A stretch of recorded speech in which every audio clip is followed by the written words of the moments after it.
Hello, good evening, good day, everybody, and welcome to the AskAbhijit show. I hope everyone's doing great. Today is a history episode. We're going to discuss history. I've taken a bunch of questions that you all have asked in the comments, and we'll take as many questions as possible over the next couple of hours. But before that, as always, let us see who all is there on the live chat with us. I can see Itachi Space, bonne soirée. Jay Guman, bonjour. Somi Jain, Amisha Mishra, Vishal Natha, Yuvraj Singh Shekhawat, Shashank Kaushik, good evening. Alok Bhatt, Samant from Odisha, Rasputin, Lathangi Suresh. I am connected to Tamil Nadu. I'm not really sure about that, but okay. The world teacher Jagadguru Swami Vivekananda, uh, Vegananda. Okay, Mystic SK Jai Shri Krishna, Het Dedia, Shanks, bonjour, Dev, HB, Rashmi, Rathor, Vladimir Putin, Priyanshi Sood, Aryavart, Khash, Anup Tekade, Anshik Jain, Dr. Suryakant Tagar, Suraj Kulkarni, Vladimir Putin is there, Ram Shukla from Kanpur, Vidhi Maniyar, Jay Goman, GK, Chintapalli, Kanaka Mahesh, Chetan Aradhya Sharma, Dark Knight, good morning, Rasputin, VS Nair, Rashmi Rathor once again. Didi's son is here.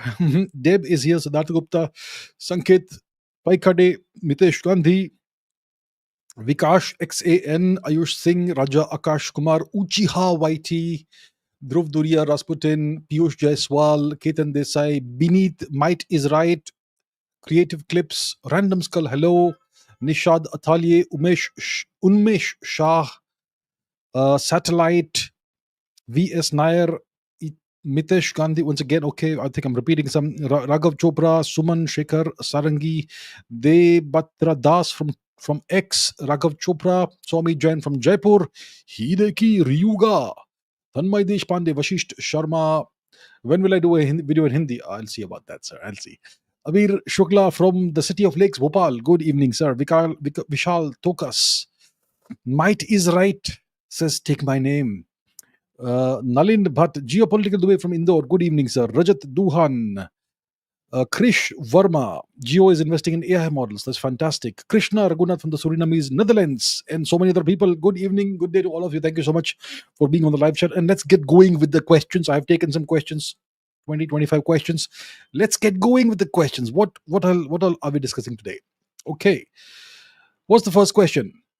Considering the role of France in the American Revolution, could the colonies have won on their own? Could the colonies, the 13 colonies, could they have won on their own?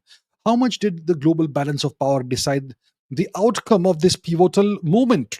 Okay, we're talking about the American Revolution, the American War of Independence, right? The Americans were under British occupation. Well, they were British. The Americans were British.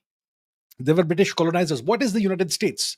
It's an artificial nation created by settler colonialists. It was created by settler colonization. A bunch of Europeans came and discovered this land for themselves, starting from the Vikings. But that was a chapter that was forgotten from history. And then you have uh, Christopher Columbus, who set out to discover India, set out looking for India. He stumbled into the Caribbean region, and then the Spaniards discovered America, and the French, and then the British, and so on. And then there was a tussle between them, and the British came out on top, and they created the 13 colonies. The 13 colonies they created. And then they decided we will no longer pay the 2% tax to the King of England. We shall no longer pay the tax. We shall keep all the money for ourselves. And that was the revolt. That was the revolt. That we no longer want to pay any tax across the Atlantic Ocean. We're going to keep all the money here. This is our land now. Okay. So that was the revolt. That was the revolution. And that's what they call the American War of Independence, 1765 to 1780 something. 83, I think. Okay. So what was the French role in this? The French had a significant role. The Americans today make fun of the French. They call the French all kinds of unflattering names, surrender monkeys and whatnot. They keep poking fun at the French. Without the French, the Americans would not have won their war of independence. Okay, I assure you of that. So the French, they had this long-standing rivalry with the English. Okay, if you go to the beginning of the 20th century, it was 1,000 years of rivalry and enmity between France and England. And it manifested itself in so many different ways over the years and the centuries. So during this American Revolution, the French provided essential support to the 13 colonies, military support, financial support, diplomatic support. All of that matters. Without military support, without arms, ammunition, material, you can't win a war. Without financial support, we can't win a war. And of course, when there's a war ongoing, there's a revolt that's going on. You need somebody to look out for you diplomatically. France did all of that.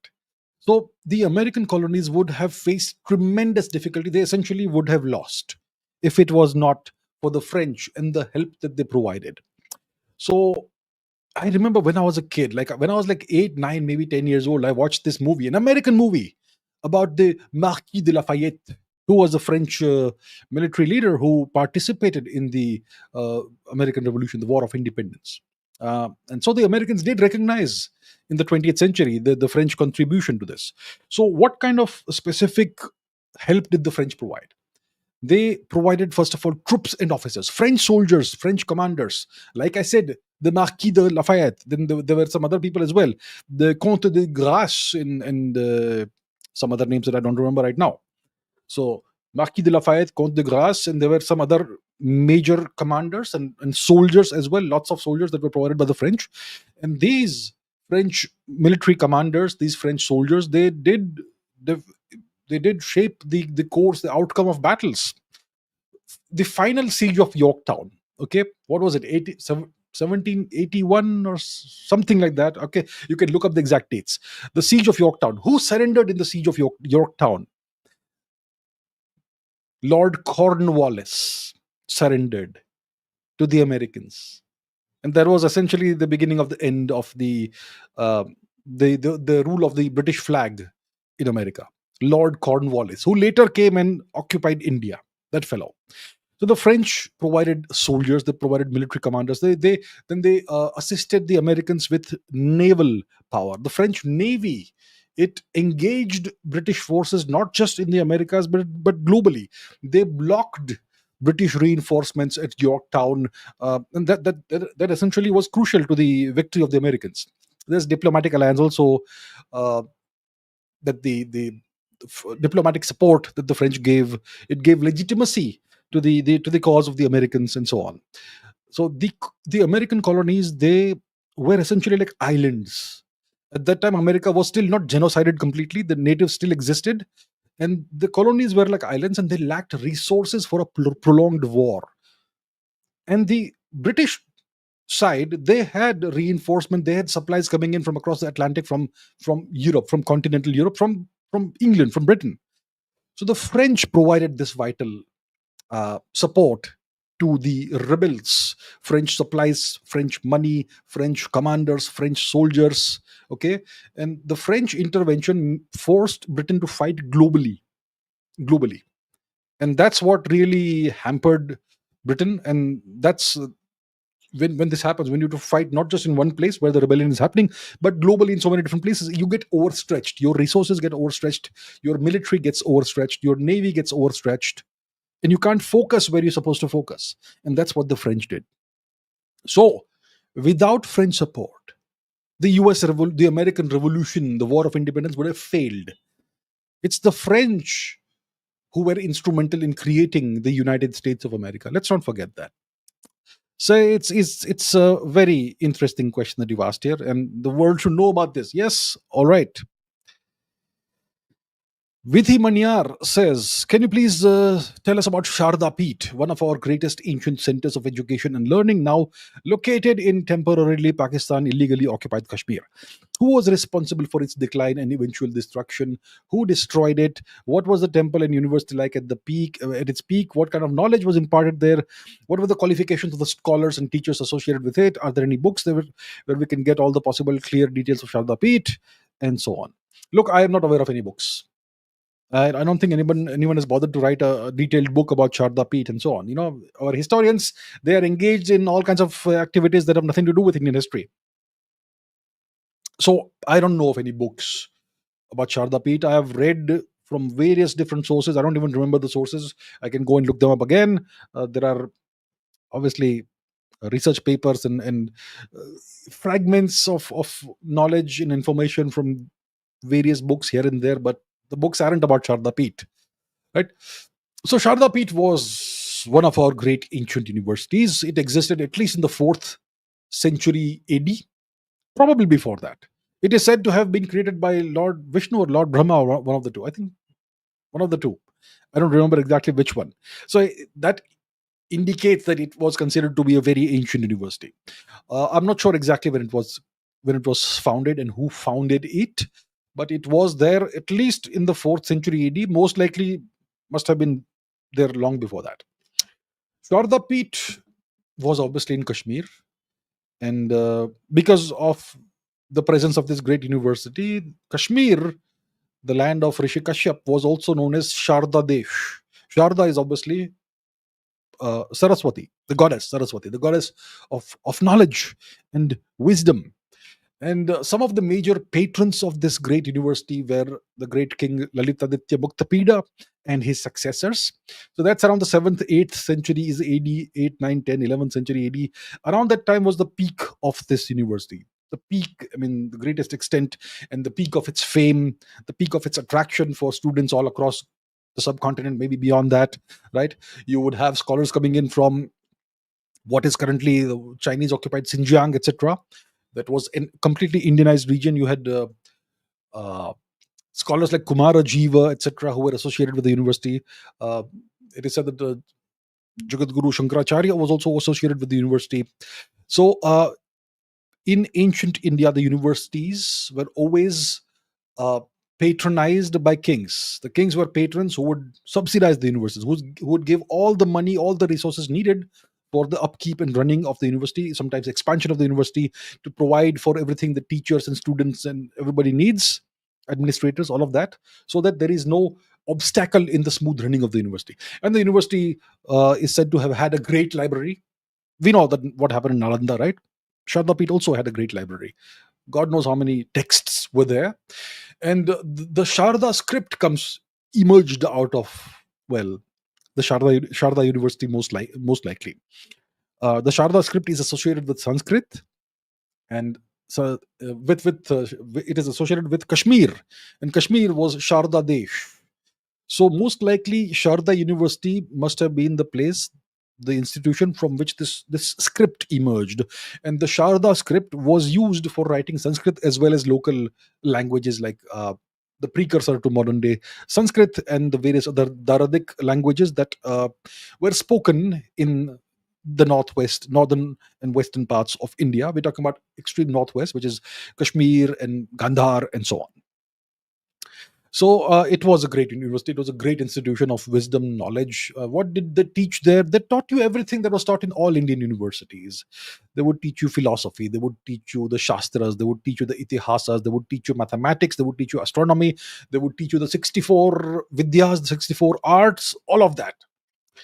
Everything you were taught in Nalanda or Takshashila or Telhara or Vikramshila or Udantapuri or Vallabhi or whatever, everything, all of the same things were also taught in Sharda University.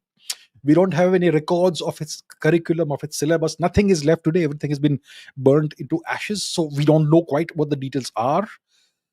But the ancient Indian universities all taught similar subjects. Everything, they were Vishwavidyalayas. Everything under the sun would be taught there. And you would obviously have great scholars there. Qualifications and all, well, we don't have records. We don't have a single name today that still exists of someone who taught there, right? We know that Jagat Guru Shankaracharya was associated with it. We know that Kumara Jiva, the great Central Asian scholar of Indian and Kashmiri ancestry, he was also associated with the Sharda Peeth, but we don't know the details of what they taught, what was the curriculum like, what texts they may have used, and so on. All of that has been wiped out, and we don't know. Any books? I'm not aware of any books, so I'm sorry I can't help you with that. But maybe if we look around and if we do some deep research, digging for information, maybe we could perhaps find something. But as of right now, I don't know of any books. So that's what I can tell you in brief. And if you're really interested, I all of you, my viewers, please go ahead and do some investigation on your own. And if you can find something of interest, something interesting, some new valuable information, please do share it. All right. Next question. This is by Yuvraj Singh Shekhawat. What does the presence of Indus Valley seals in Mesopotamia signify? So, what are these Indus Valley seals? Did they come from the Indus Valley, Sindhu Valley? Well, no, they came from Indian civilization, which at that time was kind of, well, the area of focus that we talk about is the Sapta Sindhu region, the seven regions, which is Punjab, the five, Punjab means five rivers, right? But there was also the Saraswati, which no longer exists today, except in the northern part of India. So you had this great Saraswati Sindhu or Sapta Sindhu civilization, Sapta Sindhu era of our history, of Indian civilization. And that region was, well, highly developed, highly industrialized, fully urbanized, complete standardization of weights and measures, and so on. It was extremely prosperous and extremely influential. And our ancestors from that time who lived in that region, they traded with the rest of the world, with the rest of the civilized world. And what was right west of India? We had Mesopotamia. So if you look at the map, where's the map? Let's find the map. Okay, is map. Let us put map on screen. Let us put the map on the screen. So, all right. Okay, here we are. So this is the map. We're talking about, we're talking about what part of the subcontinent are we talking about? We're talking about Gujarat, northern Maharashtra, parts of most of MP. We're talking about Rajasthan, Haryana, Punjab, Jammu Kashmir. We're talking about the whole of Pakistan, present day Pakistan. We're talking about Balochistan. We're talking about Gandhar, Afghanistan, and all the way up to parts of Tajikistan and also eastern Iran. So all of that was part of the Saraswati Sindhu, so to say, civilization. That part of our civilization history. And to the west, we obviously had Persia, and to the west of Persia, you had the great uh, kingdoms and empires that existed in Mesopotamia. And at that time, we had trading posts in the Gulf region. Where was it? Was it Oman? Somewhere in Oman, I suppose.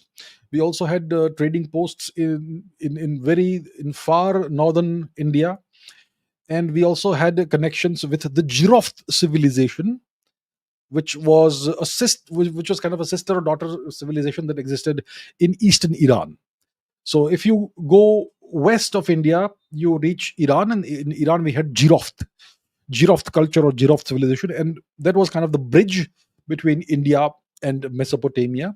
So our traders would essentially sail westwards, cross the Strait of Hormuz, and they would essentially reach this region. And from here, they would trade with the Mesopotamians. And there is ample evidence of trade between India and Mesopotamia, and cultural connections and trade connections. We find that some Mesopotamian kings were given red Indian dogs as gifts. You know, the wild dog that you have in India, the dhole, not the standard dog that you have on the streets of India, but there's another subspecies of dog called the dhole. It's a reddish brown dog, and it is not a tame dog. It's not a domesticated dog. It's a wild dog. So that dog was given to one of the Mesopotamian kings, and I think langurs were presented as gifts because langurs only occur in the Indian subcontinent, and of course you have the presence of all these these seals in Mesopotamia. You find a wide variety of Indian seals in the Mesopotamia region. So what does it signify? It signifies trade. Maybe the seals were the stamps of various trading houses, of various corporations, right? It's possible. So that sort of thing. So each seal has some kind of motif. Maybe it is the master of beasts motif. Maybe it is a Pashupati motif. Maybe it's a bull. Maybe it is whatever it is, right? Lots of bulls you would have, lots of inscriptions of Rudra, and so on. And these probably were the trading seals, or the logos, you could say, of various Indian corporations would trade. So the presence of Indian seals in this region It indicates, it signifies the extensive trading contacts we had with this region. That's what it signifies. Okay. Yajnavalkya says the Achaemenid Empire at its greatest extent was larger in area than the Roman Empire at its greatest extent. Given that the various Persian empires ruled over the whole of Western Asia for about a millennium or even more, what can we say about their impact on West Asian cultures? Excellent question. So, yes, the Persian Empire, the Achaemenish Empire, uh, it conquered, let's once again go to the map. It conquered various, I mean, the whole of what we call the Middle East or West Asia today. So it starts from the borders of India. There is the borders, present borders of Afghanistan and Pakistan. And you go westwards, you have Persia, and they conquered, well, essentially everything. They conquered all the way to Anatolia, uh, present day Iraq, Syria, the whole of Mesopotamia, most of Arabia, I suppose, and also Egypt. Egypt was also a vassal and of the Achaemenid Empire, of the Persian Empire. And also in the Caucasus region, you had their presence. So, and overall, it was a vast empire, the Persian Empire. You rightly say it was larger in extent, in geographical extent, than the Roman Empire at its greatest extent. That's how large the Achaemenid Empire of Persia was. It was a very vigorous, geopolitically vigorous empire, an expansionist empire, always expanding westwards, westwards, westwards. And they fought the Romans eventually, right? And they had pretty good success against the Romans as well.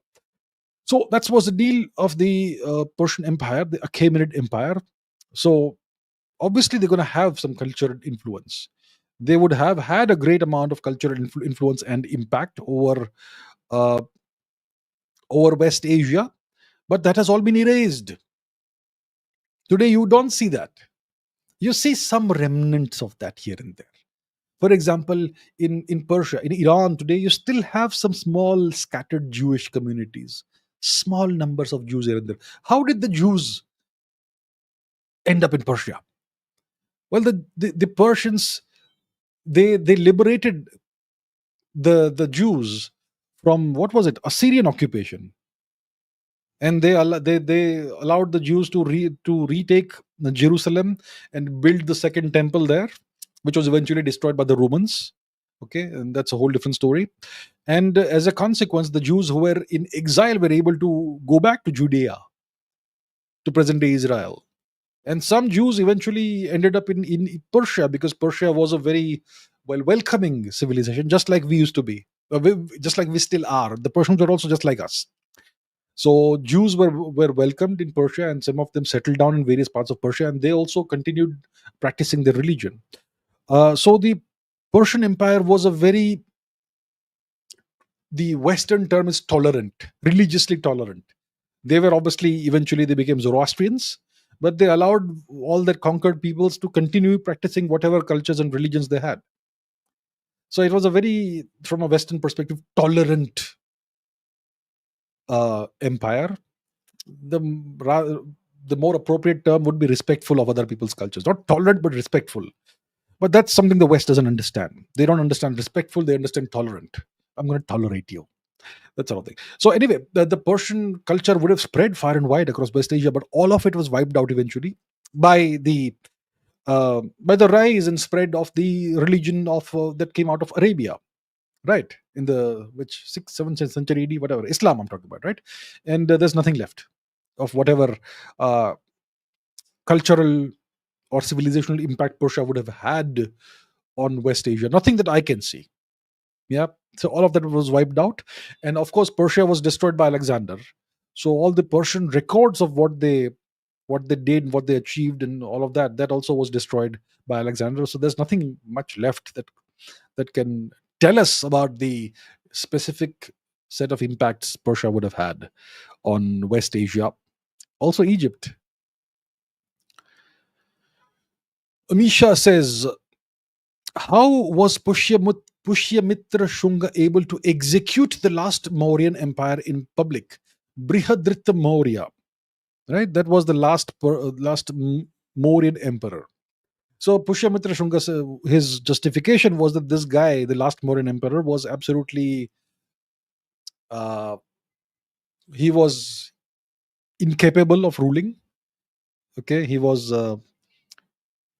had no qualities as a ruler, and he was running the empire into the ground, and the foreigners were, you know, wreaking havoc in India, the Yavanas and whatnot. So it's better that somebody else takes over and gets a grip on the empire and safeguards India from all this nonsense.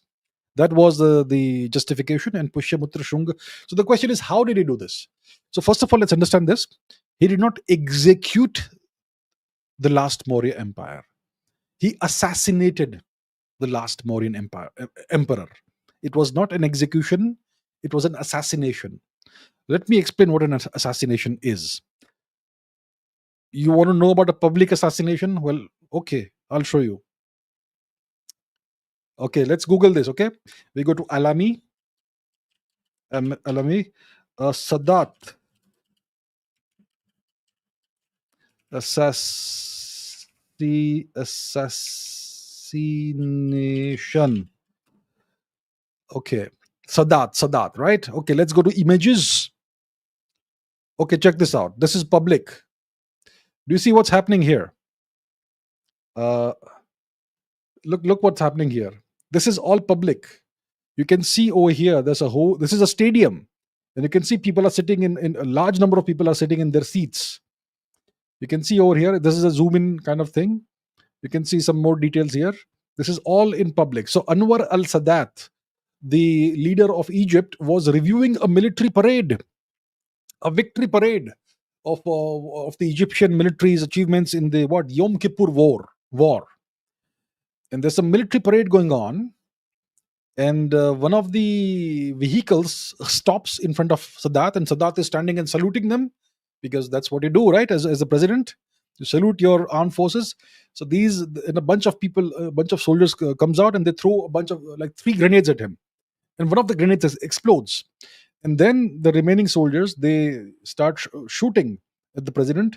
And you can see over here people are throwing chairs on the president so that he will be shielded from the bullets. So that's what happened in public. This was not a public execution, this was a public assassination. As you can see here, there's very few images available of the Anwar al-Sadat assassination, but here you have a few. This happened what, in 61? It was in it was in 1981. Anwar al-Sadat. So that's a more recent example. So what happened between Pushyamitra Shunga and Brihadrata Maurya? Pushyamitra Shunga was the Senapati of the Maurya Empire. He was the commander in chief of the military, of the army, of the Indian army. Okay? And the Indian emperor was incompetent. He was not fit to rule. And it was causing tremendous havoc and problems in India. So the Senapati decided it's time. So during a military parade, when all the soldiers are standing in formation with all their weapons gleaming, and the emperor comes and inspects them, that's when the Senapati assassinated the emperor. It happened during a military parade, not in public with all the Indian, like Republic Day or something. No, it was a military parade. That's where he was able to assassinate the emperor, the last emperor of the Mauryan Empire. And obviously, he had the full backing of his army. Otherwise, he would have been also executed, right? If his actions did not have the full backing of the military, then Pushyamitra Shunga would not become the next emperor of India. But he became the next emperor of India. But his entire life, he never called himself Maharaja Dhiraj, which is emperor. He called himself Senapati. So he always said that I am still the Senapati, I am not an emperor. But his descendants were obviously the emperors after him. So that is how it went. Shahasrara. Shahasrara. Okay. Says, in what time period of history did the Dasarajna Yuddha, or the Battle of the 10 Kings, happen? Were the Yamnaya invaders of Europe also expelled from India after losing the war, or was that event from a different time frame? Okay. This is Well, in historical circles, this is controversial. Okay. So, first of all, let's talk about the Yamnaya. The Yamnaya invaders who rampaged across Europe and in like few years that completely transformed. They conducted a proper genocide of the Europeans, of the male Europeans, and today's Europeans are descendants of the Yamnaya males and the females of that time of Europe. So the Yamnaya, they suddenly emerged from somewhere in the east about 4,500 years before today. That is about around 2500 BC, around that time. That's when this bunch of horse riders appear from the east, maybe from the Pontic Caspian steppe, maybe somewhere else. We don't quite know from where they came, but in a short period of time, historically short period of time, they completely transformed Europe, completely uh, invaded, occupied, and settled the whole of Europe, all of it. That is 4,500 years before today. It's known. We know all the. I mean, there's ample archaeological evidence of an invasion, of an Aryan invasion of Europe. Okay, there's this mass graves and with horrific injuries on the skeletons, and also the genetics change in Europe around that time, 4,500 years before today. So it's very clear this invasion happened around 4,500 years before today, around 2,500 BC. That's the Yamnaya invasion of Europe. Those people, they did not call themselves Yamnaya. Yamna means a pit in Russian. That's what it means. It doesn't mean those people call themselves Yamnaya. Oh, my name is Yamnaya. We are the Yamnaya people. No, we have no idea what they called themselves. Now, so that is about the Yamnaya. That sets the context. Now, what about the Battle of the Ten Kings? Now, let me give you an outstanding example of how Wikipedia lies to you. Okay, we're gonna go to Wikipedia, and here I'm gonna show you in real time how Wikipedia distorts history. Look, Wikipedia Battle of Ten Kings, India. I mean, there's only one Battle of Ten Kings. Even if I remove India, it'll say Battle of Ten Kings. Okay, so Battle of the Ten Kings. It's going to tell you exactly when it happened. Okay, according to Wikipedia, this took place between when did it happen, etc. First phase. Does it tell you when it happened? Which century? BC. Okay, see, look here. Look, it says it tells you. It knows exactly when it happened. 14th century BC. Why does it say 14th century BC? Because the Aryan invasion happened in the 15th century BC. 1500 BC is when the Aryans came to India. So obviously this battle happened 1 century later, because the Rig Veda, as we know, was written in the 15th century BC. Let's look at the Rig Veda, what Wikipedia says about Rig Veda. When was it written? Look, 1500 to 1000 BC. They have decided it happened. This was written at 1500 or 1000 BC. Let me show you more distortions once again. Do we have any reference to Saraswati here? Saraswati River. Now let's see what Wikipedia says about Saraswati. It is a deified mythological river. It's a deified mythological river. Okay, and I mean, let's see. How does it claim it's deified and it's mythological? It will say that this is a mythological river because the Rig Veda refers to it, but the Aryans who wrote Rig Veda, they wrote it in the 15th century, 1500 BC. But this river, this mythical river, it dried up before that. So how can they mention a river that is mighty and all that? How can it be possible? Circular reasoning. Okay, now coming back to the Battle of the Ten Kings, we have no idea when it happened. The Rig Veda refers to the Battle of the Ten Kings, which means that it happened sometime before it was written, or around the time, maybe. So the Rig Veda was written over a long period of time. So maybe it happened after the first writings happened, or maybe before anybody wrote any portion of the Rig Veda. Now, the question then arises, when was the Rig Veda written? That's the big question. Wikipedia will tell you it was written around 1500 BC, because that is when the Aryan invasion happened. Before that, how can anybody write it? There were no Aryans in India before 1500 BC. What evidence do they have that the Aryan invasion happened in 1500 BC? If it even did happen, they have zero evidence of it. Now they say, oh, no, it was not an invasion. It was a series of migrations. Well, show me evidence of your series of migrations, will ya? None. So this is a brilliant example of how Wikipedia distorts history. There is no proof for the claims that are mentioned as set in stone in Wikipedia. Now, coming to your question, in what time period of history did this Battle of Ten Kings happen? So it is, let's say it happened sometime around the time the Rig Veda was written, because it is mentioned in the Rig Veda. Okay, so let's say hypothetically it happened after our ancestors, whenever they started writing the Rig Veda. So then the question is, when was the Rig Veda written? Now the Rig Veda, like I mentioned, it refers to the Saraswati. It refers to the Saraswati as a great river, a mighty river, a roaring river, the mother of floods. Now we know the Saraswati existed. Now nobody can deny that, even though Wikipedia still calls it a mythical river. We don't care. It's proven beyond any question of a doubt. The Saraswati existed.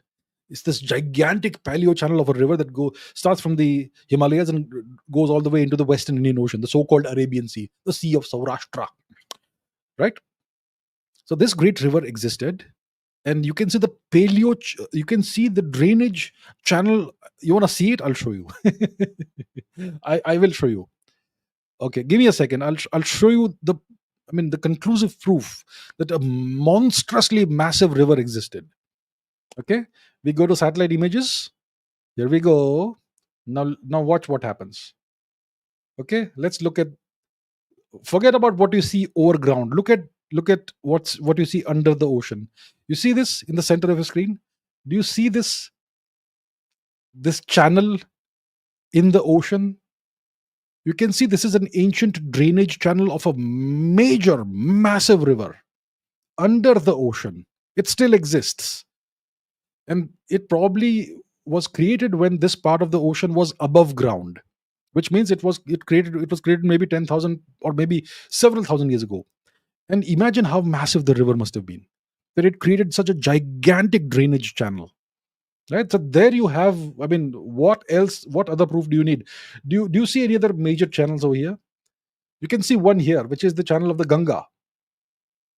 And it's kind of distorted because it must have flowed in a different way in the past, several thousand years ago. But this is one major drainage channel, the drainage channel of the Ganga. And here you have the drainage channel of the Saraswati. So this entire nonsense about the Saraswati being a mythical river, these people, I don't know who they're trying to fool and how long they imagine they can keep fooling people. The Wikipedia idiots. Now, when was the Rig Veda written? The Rig Veda mentions the Saraswati. Great river, massive river, the mother of floods, the loudly roaring river, and so on. So clearly the Rig Veda, the people who wrote the Rig Veda, they saw a massive river, a river in her prime, not a river that is declining and drying out. So when was the last time the Saraswati was in her prime? Around 6000 BC. Because it is known, the papers have been published in Nature, that the Indian rainy season, the monsoon, started declining monotonically somewhere around 6000 BC. That's when the decline started. And that's how the Saraswati also started slowly declining. Over several thousand years, over a period of several thousand years, the river declined significantly, eventually dried out massively, majorly. So it means that the Rig Veda was written closer to 6000 BC when the river was in her prime, then to 1500 BC when she was largely dried out in the southern part of her course. So it also indicates that the Battle of the Ten Kings happened closer to 6000 BC than to 1500 BC. What is the exact time period? We have no idea. When our historians who are paid to do work, when they can devote their entire 15 hours a day to that, when they start looking into this, we will know. All right. Next, Nirvana Shanks says, given the Battle of Ten Kings, where King Sudas defeated more than 10 united, not tribes. We were not ragtag tribals. We were clans. These were not tribes. Wikipedia once again writes of Aryan tribes, Indo-Aryan tribes. These people were not tribes people. They were not tribals. What is the definition of tribe? A tribe is a group of people who live in isolation, away from civilization, and they don't have any of the aspects of civilization. That's a tribe. It's an isolated group of people, 100, 200, 500 people living in isolation, living like barbarians. That's a tribe. The Rigvedic people, they were grouped into clans, not tribes. But that's what your historians will tell you. They were tribes. These were Indo-Aryan tribes. These were not tribes. These were clans. Uh, Clans and coalitions and confederations. So King Sudas was up against a confederation, an alliance of more than 10 clans who had all ganged up to defeat him. Yeah. And he stood against them, and he defeated them all. And he praised Lord Indra for what happened, because he was able to breach a dam and drown a lot of his opponents. And that's how Bharat was united. Uh, yeah, so given the Battle of Ten Kings, where King Sudas defeated a coalition of more than 10 clans in the coalition war against Qin Shi Huang during the Warring States era in China, are there more examples in Indian or world history where multiple powers united and were ultimately defeated by a single strong ruler? Yes. What happened? I mean, do we have examples like this? The Battle of the Ten Kings is like the victory of the underdog. King Sudas against a coalition of more than 10 clans, numerically far superior to him. And yet, through his military strategy and acumen, he's able to defeat them. Incredible feat, right? Are there other examples? So one example is Qin Shi Huang, the Chinese, essentially the unifier of China. The unification of China happened around 200 something BC, and he defeated a bunch of other a coalition of the Chu, the Qi, the Yan, the Xing, the Shang, whatever, Zhao, Wei, Han, all these various groups. They had formed an alliance, a confederation to fight him, but he defeated them. And that's how he was able to essentially unify, the first ever unification of China. Do we have other examples of that? Well, I can think of a couple. One example is, recent Second World War, Adolf Hitler. He was up against everybody. I mean, he decided to fight everyone, right? He decided to conquer the whole of Europe. He fought everyone, he defeated everybody. Of course, he defeated them one by one, but especially when it comes to the French and the British who formed an alliance, he was still able to defeat them, and he was able to conquer France. So that's one example. Napoleon. Well, before Hitler, you had Napoleon, a guy with unlimited ambition and a guy who believed he could do anything. And the Napoleonic Wars. So the Napoleonic Wars were kind of like that. Napoleon decided to go and fight everybody at the same time. So when it comes to the Battle of Austerlitz, somewhere in the beginning of the 19th century, 1800 something. So that is when Napoleon fought against Britain, Austria, and Russia together. The three of them united their forces to stop Napoleon Bonaparte. That's the Battle of Austerlitz. And Napoleon defeated the three of them together.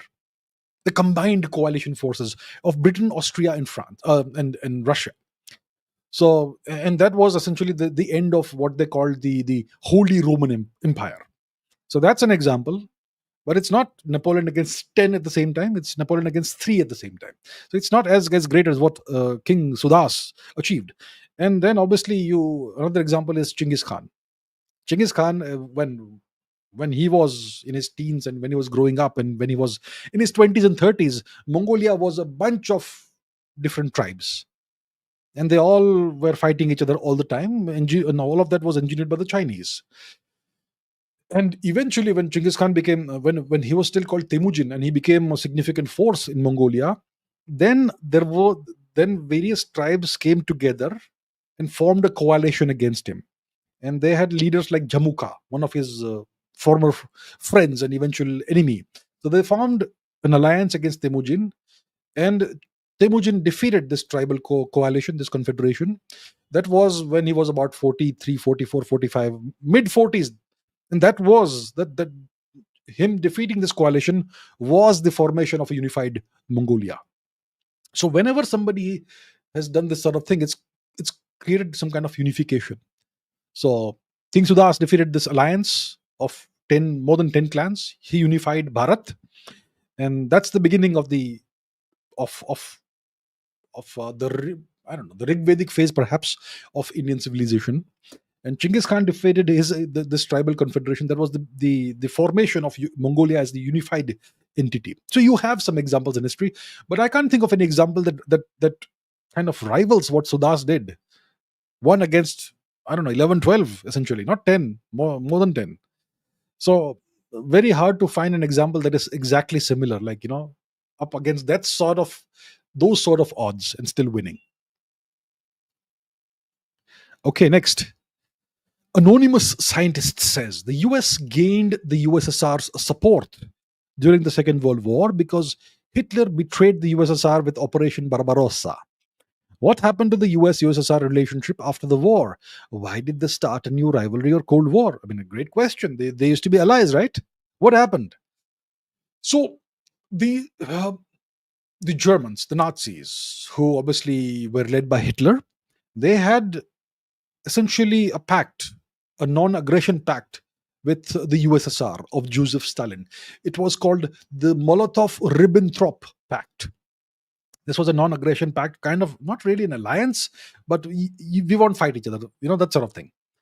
And that was kind of the precursor.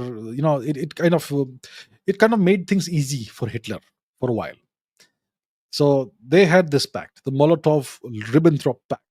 And what was it, 1941, 42, whenever it was, Operation Barbarossa was launched. Hitler decided, now the pact is torn to pieces and I'm going to invade the USSR.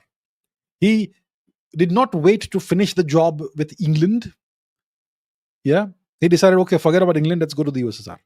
If he had finished England off, which was possible, then it would have been possibly a different story. And even with Operation Barbarossa, instead of going straight for Moscow, he went for the Caucasus, where you had oil and gas, and he wanted that. But that allowed the USSR to regroup. Anyway, that's a long story. The point is that during the Second World War, the Soviet Union, after Operation Barbarossa, was on the defensive. Initially, Operation Barbarossa was a huge success. The Germans made tremendous progress. They eventually reached the outskirts of Moscow. They could see Moscow through binoculars. Yeah, but that's where grand old general of Russia comes in, General Winter. And that's when everything changed. But when the USSR was on the back foot and they were being hammered by the Nazis, they formed an alliance with the United States. The United States eventually did enter the war after a period of dilly-dallying, and they were allies with the USSR, and they did provide a lot of support, material support, etc., to the USSR. And the objective was to defeat Adolf Hitler, right? And then eventually the Soviets start pushing forward, surging forward, and most of the fighting and most of the dying in the war was done by the USSR. The USSR, they lost about more than 20, maybe 27 million men in the war effort. There must have been women, obviously, also, but mostly I would say soldiers, right? And in order to win the war, they had to develop this massive industrial complex. Massive industrial complex. And the Soviets had an advantage the Germans did not have. They had inexhaustible land all the way to the far east of Asia. So they could afford to have factories deep in their interior, connect them with rail lines to the front. And that's how they started churning out the weapons, arms, ammunition, machinery, all of that, aircraft, tanks, whatever that was needed for the war effort. And that created a massive industrial base for the USSR. Under Joseph Stalin, the USSR industrialized massively for the war effort. And that's how they were able to, at immense cost, at the cost of oceans of blood, they were able to defeat Nazi Germany. The American contribution is nothing compared to the Soviet contribution in winning the war. The Soviets also are accused of all kinds of brutalities and atrocities. Even the Allies did the same thing. Okay, let's not try and have somebody hold the moral high ground because you watch some Hollywood movie. Okay, that's not how the world works. So the US and the USSR were allies. The moment the war ends, they become enemies, right? The Cold War starts. Why? Because they were allies. It was an alliance of convenience. They were temporary allies because they had a common enemy. Once the common enemy was defeated, now you look at each other and you see something else. The US looks at the USSR, they see that this guy has enormous resources, huge amount of territory, massive industrial complex, massive military complex, very powerful armed force, hugely powerful military, thousands of tanks, thousands of aircraft, millions of soldiers, and inexhaustible land and resources. Autarky. Well, there was only one other nation like that, which was the US. They had acquired for themselves an entire continent, which they could rule. They acquired it from the natives by killing them. So they also had this, but the USSR had more resources, more material. So clearly, you can't be friends anymore. That's how the world works. So they became enemies, and that's the beginning of the rivalry, which is called the Cold War, because that's how it works in geopolitics, right? Ayush Singh says, how did the US and USSR get their atomic bombs? Why do you say that India is the only nation that has an independent nuclear program? I have indeed said that, and you are right. You should ask the question. Why do I say that India is the only nation that independently developed a nuclear weapons program? Does it mean everybody did it independently? Let's figure out. So let's begin with the US. How did the US acquire its atomic bomb? It's called the Manhattan Project. So in the beginning of the 20th century, you had a revolution in physics. There were some. See, at the end of the 19th century, it was believed that physics could predict everything. It could answer everything. You want to know when Halley's Comet will come? Yeah, yeah, yeah. 1910, then 1986. And then keep calculating. You could know it. You want to know what is the speed of sound in helium? Well, you can you can physics can tell you exactly what the sound speed of sound in helium is to 3 decimal places. You want to understand electromagnetism? Well, physics will tell you exactly. Maxwell's equations will tell you everything you need to know about electricity, magnetism, and how they interact and how they are a single force essentially. Everything you could imagine, you could predict and explain through physics. But then some cracks appeared in physics, and that was the black body problem, the ultraviolet catastrophe, and so on. And then we discovered that there's something called the atom. There's something called the atom. Atoms. Nobody believed in atoms until 1905, when Einstein wrote his paper about the photoelectric effect. And eventually, long story short, this gave rise to the development of quantum mechanics, and then the discovery of radiation, X-rays, 1894, 1895, whatever. Röntgen, the German dentist, his wife's hand, and so on. So then you discover radioactivity. Radioactivity is a spontaneous decay of of certain atoms, uranium, and so on. And then physicists realize that you do some stuff with radioactivity, it causes a chain reaction, and theoretically it can give you unlimited energy, but a runaway form of energy, it's something you can't control. And then very quickly they put two and two together and said that if you have a sufficient quantity of such fissile material like uranium, it will just spontaneously explode in a nuclear explosion. But then such you needed highly purified uranium for that, more than 90%, 95% purity for that. That's called weapons grade uranium. So how do you acquire that, and blah blah blah. So that's what the Manhattan Project was all about. J. Robert Oppenheimer was put at the head of the Manhattan Project.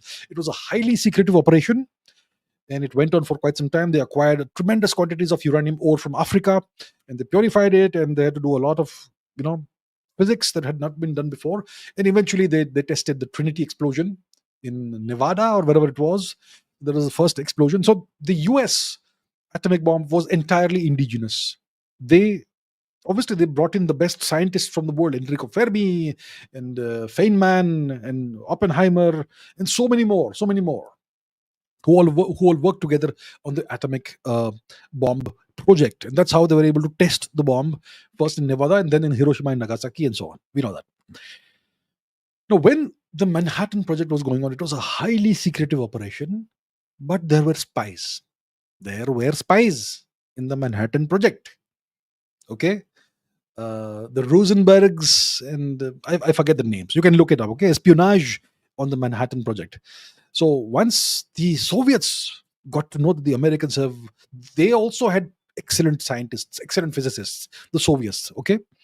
So the Soviet Union had excellent physicists, and they came to know that the Americans have already done this. So they started developing their own atomic weapons, nuclear weapons program, and they indulged in espionage. They had spies who were working for them in the US, and the spies brought in a lot of information, stolen information from the US, and that accelerated the Soviet program. So the Soviet program was kind of partially indigenous and partially stolen from the US through espionage. So the Soviets test their atomic bomb, and the Soviet Union becomes the second nuclear weapons power, and that gives rise to the nuclear race, the arms race, and all that. Now, then what happens? The Soviets at that time had extremely friendly relations with China, so they helped China develop their atomic weapons and atomic energy and nuclear weapons program. They gave a lot of know-how, they gave a lot of technical assistance. The Chinese had access to uranium, which the Soviets did not have. So the Soviets wanted Chinese uranium. In exchange for Chinese uranium, they gave know-how to the Chinese to make the Chinese nuclear weapon. Some of the Chinese uranium came from Aksai Chin. Do you know why Aksai Chin is so important to China? Do you understand why? And so on. So the Soviets helped China develop the Chinese nuclear bomb. So the Soviets got their some certain non-trivial percentage of information and know-how from the US, and they passed a lot of that on to the Chinese. Now the British, they also got some assistance from the US. They helped the French. The French also got some assistance from the US, maybe negative assistance, but it's still assistance. What is negative assistance? What is negative help? It means the Americans will tell the French, we won't help you develop it, but we'll tell you what doesn't work. So you'll not waste your time in the wrong directions. That also helps. So the British nuclear weapons program and the French nuclear weapons program was also assisted by the Americans. The Israeli nuclear weapons program, it was strongly assisted by the French.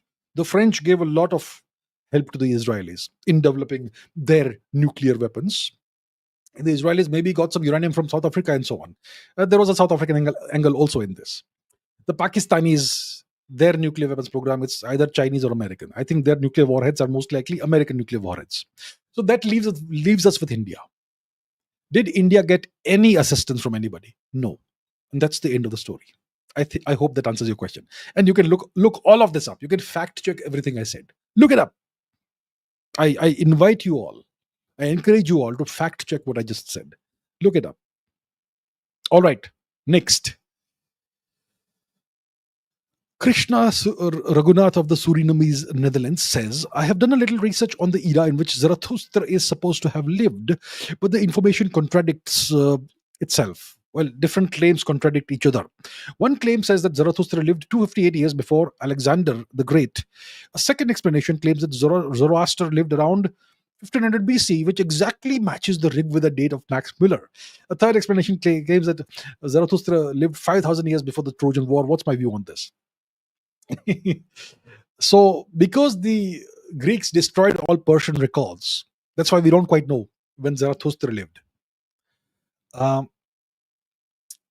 So, what's the truth? This 1500 BC Max Muller, let's throw it out of the room right away. Okay, we don't need to waste our time talking about Max Muller and his dates. His dates were based on God knows what theological calculations. That according to the Adam and Eve theory, the theory of creation, the world was created in so and so date. So Indian culture and civilization cannot be older than that. Obviously, then yeah, that sort of thing. So Genesis, that's that thing. So let's forget about what Max Muller said in his 1500 BC Aryan invasion nonsense, and Rig Veda was written in 1500 BC. Forget about that. Zarathustra. One claims that Zarathustra lived 258 years before Alexander. So Alexander invaded India and Persia which year? Which year? It was it's right before, it was when the Nanda dynasty was in power in India, and a few years before the Mauryan Empire was set up by Chandragupta Maurya with the assistance of Vishnugupta Chanakya. So let's quickly Google this because I don't remember the exact date, because you should never memorize dates. You can always refer to them. So let's go to Google. Date of Alexander's uh, disastrous invasion of India. Okay, when 327, 326 BC. Okay, that's when he invaded. So, if Zarathustra lived 258 years before that, that's 527 BC plus 577, 585 BC. 585 BC is what that claim would give us. Now, Achaemenes.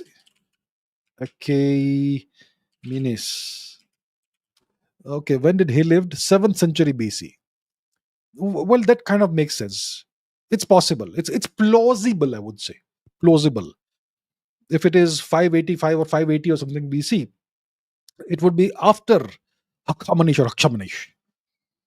So the founder of the Achaemenid dynasty was this gentleman, Achaemenes or Hakhamanish or Akshamanish, and he was definitely not a Zoroastrian. If he was not a Zoroastrian, well, what religion did he follow? Well, obviously the Vedic religion, right? What else?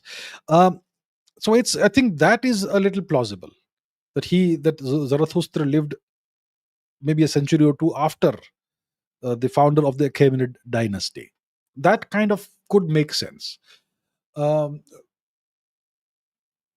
Zarathustra. So if you look at the name Zarathustra, it's two words, Zarath and Ustra. Zarath means yellow or golden, and Ustra means camel in Sanskrit. So it means golden camel or yellow camel. Maybe he had a golden camel, or maybe he was the owner of yellow camels. I don't know what it was, but that sort of thing. That's the kind of name it is. 5,000 years before the Trojan War. Well, when did the Trojan War happen? Troy has been discovered. It's currently present day in present day Turkey. It's a place called Hisarlik. So that is most likely the site of historical Troy, which at that time Turkey used to be Greece. Uh, and that battle, if it happened, the war of Troy, the Trojan War, it would be around maybe between 1500 BC and 2000 BC, around that time. So if Zarathustra lived 5,000 years before that, that would be 7000 BC, which I think is a little, it's like far fetched a little bit. Yeah. So be, I would be more inclined to say that he must have lived a few to maybe 2.5 centuries before Alexander's attempted invasion of India. Maybe that makes more sense, but nobody has the conclusive answer as to when Zarathustra actually lived, because we don't have the answer because all the records are gone. The Greeks destroyed all Persian records, so we don't know the answer. But most likely after the foundation of the Achaemenid dynasty. Okay, Shahasrara says, why did the British construct famines all over India? How would they benefit from these famines? Would that not cost them in the long term by decrease in tax collection and loss of manpower for their informal slavery? Why? It's a good question. Why, if the British are occupying India, why would they have people die off in the millions? Why not keep them alive and have more tax, right? So understand this. We know what happened in 1857, War of Independence. And the British had a very hard time, surviving that. And before 1857, there was more opposition to the British.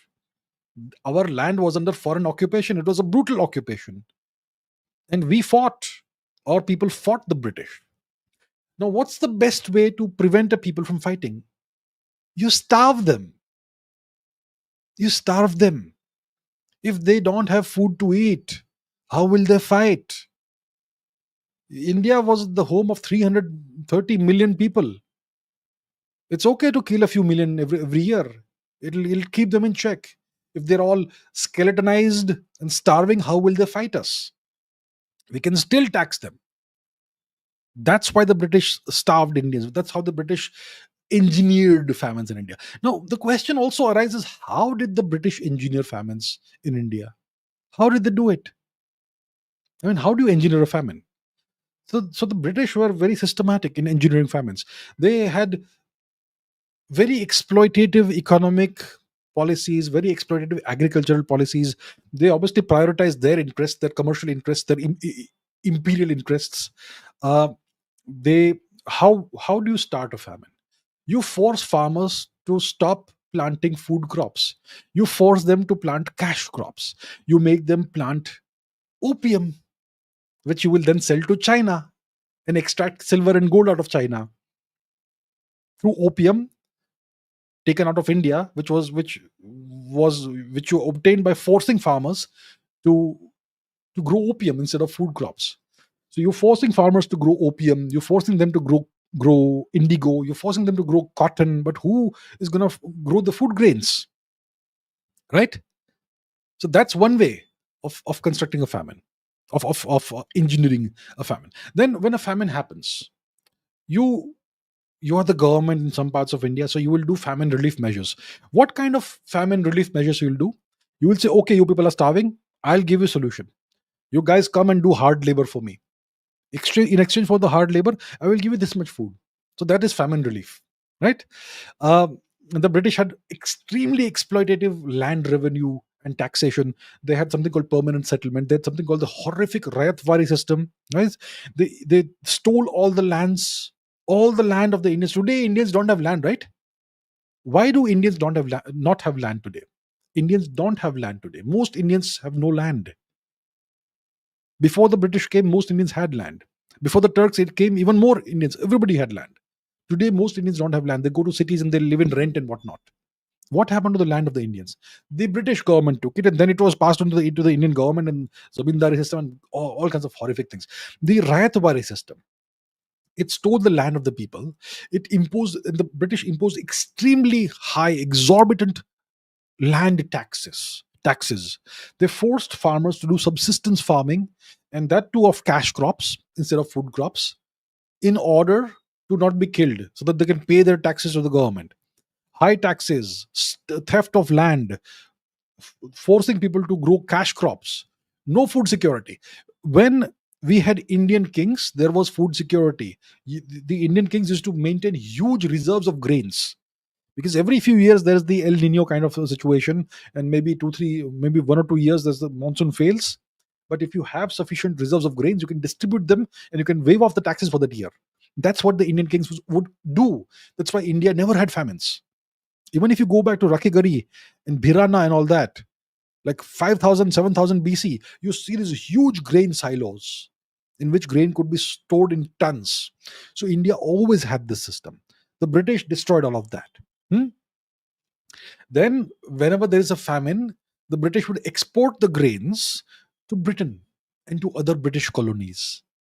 So, and then you would have some grain, but the farmers would have to buy it from the British at extremely high rates. And because the farmers are taxed so heavily, their purchasing power is next to nothing, right? And whenever you had famine relief camps, they would give less food than the Nazis gave to Jewish prisoners in their concentration camps. So there was increased mortality in these famine relief camps, and the epidemics, the death toll, nobody counts, right? And the British, you know, what the British lovers tell us, the British gave us railways. They constructed the railways for us. Without the British, we would not have the railways. The railways were the infrastructure of extraction. If you had a railway network across India, then maybe if there's a famine in some part of India, you could transport the grains and whatnot there. But the railway system was constructed for extraction, which is from the places where you have mines and resources the British want, to the ports like Mumbai, Kolkata, wherever. The railways were only used for extraction. They were never used for famine relief. Food movement, nothing. So everything collapses, right? And in India, another thing, Indian kings, emperors, queens, whoever, they invested in irrigation. You would have ponds in every village. You would have canals everywhere. You would have dams, right? The British invested in railways and they killed off all the irrigation, right? So that caused more vulnerability to drought and so on. I can just go on and on how the British engineered, they constructed, they designed, engineered, and implemented famines all across India. The objective, and whether Indians died or lived, they would get what they want. They did not want taxes from India, they wanted resources from India. They wanted labor from Indians. And they got it anyway. India was a land of plenty. If a few million Indians die, there are so many more Indians to work for the British. So 1 year you can have a famine in Odisha. 1 year you can have in Tamil Nadu. 1 year you can have in Gujarat. Next year you can have in maybe three other parts of India. You keep on moving the famines around and ensure that people are just oppressed all the time. That's what the British did. Very systematic policy, extremely intelligently executed. The British, probably the most evil thing the British have ever done anywhere. All right. Naman Arora says, if the Greeks were originally of Indian descent, why didn't they worship the gods using their real names? And if they were Indians, then how and why they changed their language from Sanskrit to Greek? So this idea that the Greeks were of Indian origin comes from various sources. Let's put one of the sources. One of the ideas is that you have the Battle of the Ten Kings. Okay, now and those 10, 11, 12 clans were expelled from India forever, and they became the originators of the Indo-European languages across Eurasia. So, Talageri, 10 Kings, clan names. Okay. Was Vishwamitra, etc. Let's see. The Dasarajna Battle of the Ten Kings and Lena. Okay, so who are the opponents of King Sudas? The Prithus, the Parthavas, the Parthians, the Parshus and the Parshvas, the Persians. There we have it. You can see already the Shimus, the Brigus, the Druhus, the Alinas, the Paktas, the Pakti, and the Pashtuns, the Bhalanas, the Bolan Pass, the Shivas, the Visharins, and so on. So he tells you who these people were: the Simu, the etc. Nuristani, Pishanin, the Pakhtun, Pakta, the Bolani, Bhalana, Parthians, Parshva Persians, Madra, the Madai, the Medes, the Khiva, the Hai, Alina, Sarmatians. So when it comes to Greece, the Alina clan that faced off against, which was one of the 11 or 12 clans that faced King Sudas, the Alina, they probably are the originators of the Hellenic people. The Hellenic people are the Greek people, obviously, right? So that is a strong possibility. It is not proven for sure, but it's a strong possibility. Now, if this battle happened around 6000 BC and Greece became a great high civilization 2000 BC, that's 4000 years. That's a gap of 4000 years. A lot happens in 4000 years, and it explains a lot if this theory is true. Now, tell me something. It's a great question that you're asking. Now, let's understand it logically. The question you're asking is, why didn't the Greeks, if they were originally of Indian descent, why didn't they worship the gods using the real names?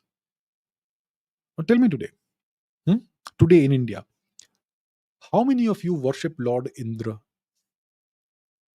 using any name?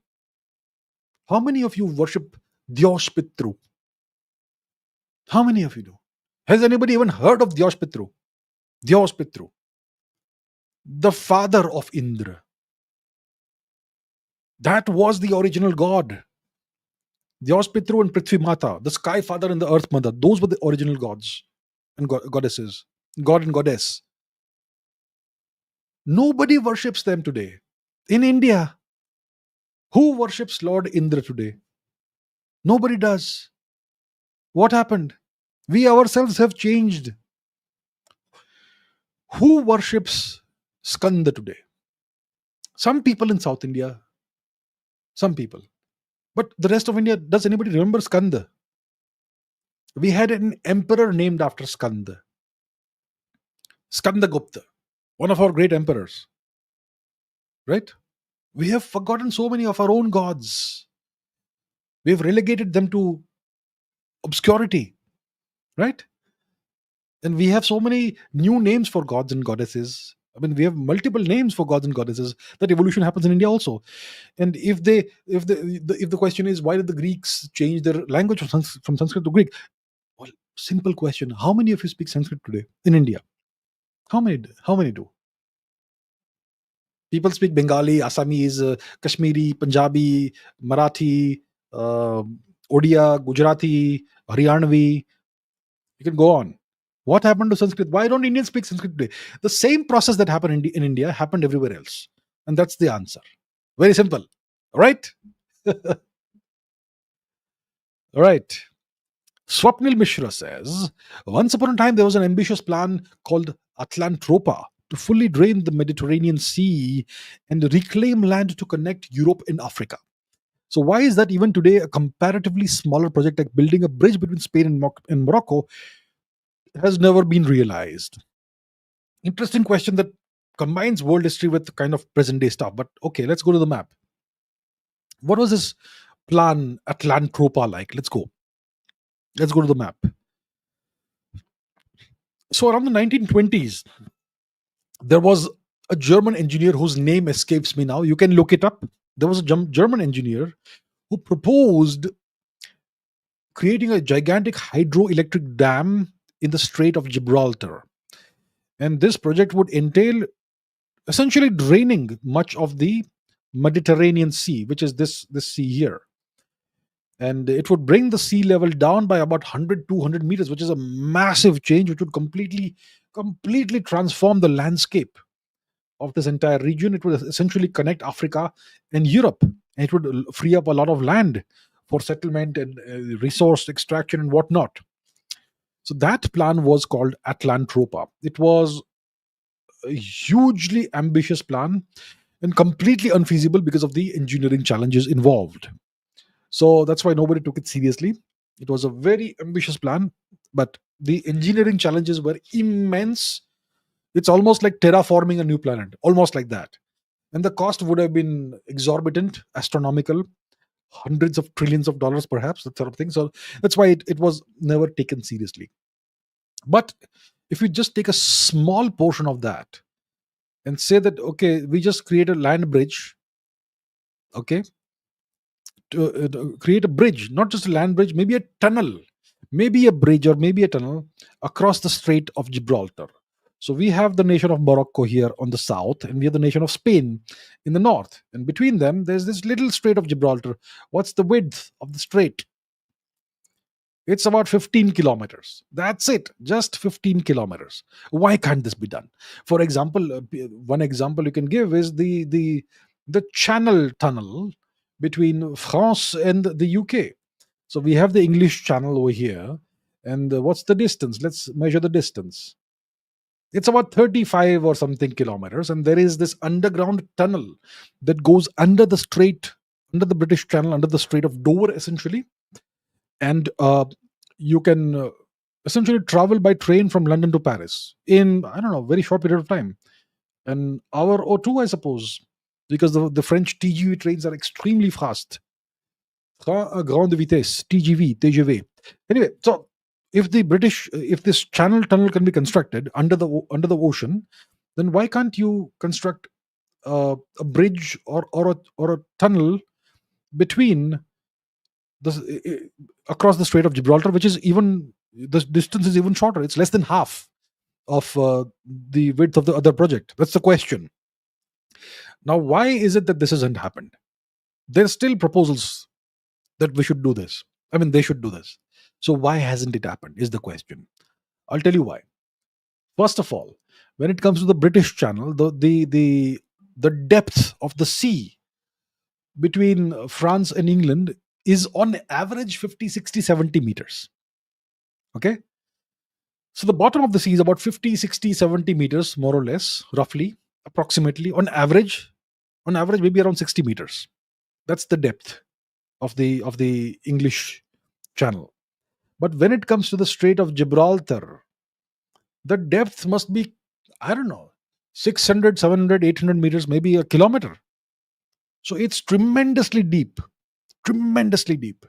Imagine constructing a bridge in a place where in a part of the ocean which has a depth of a kilometer.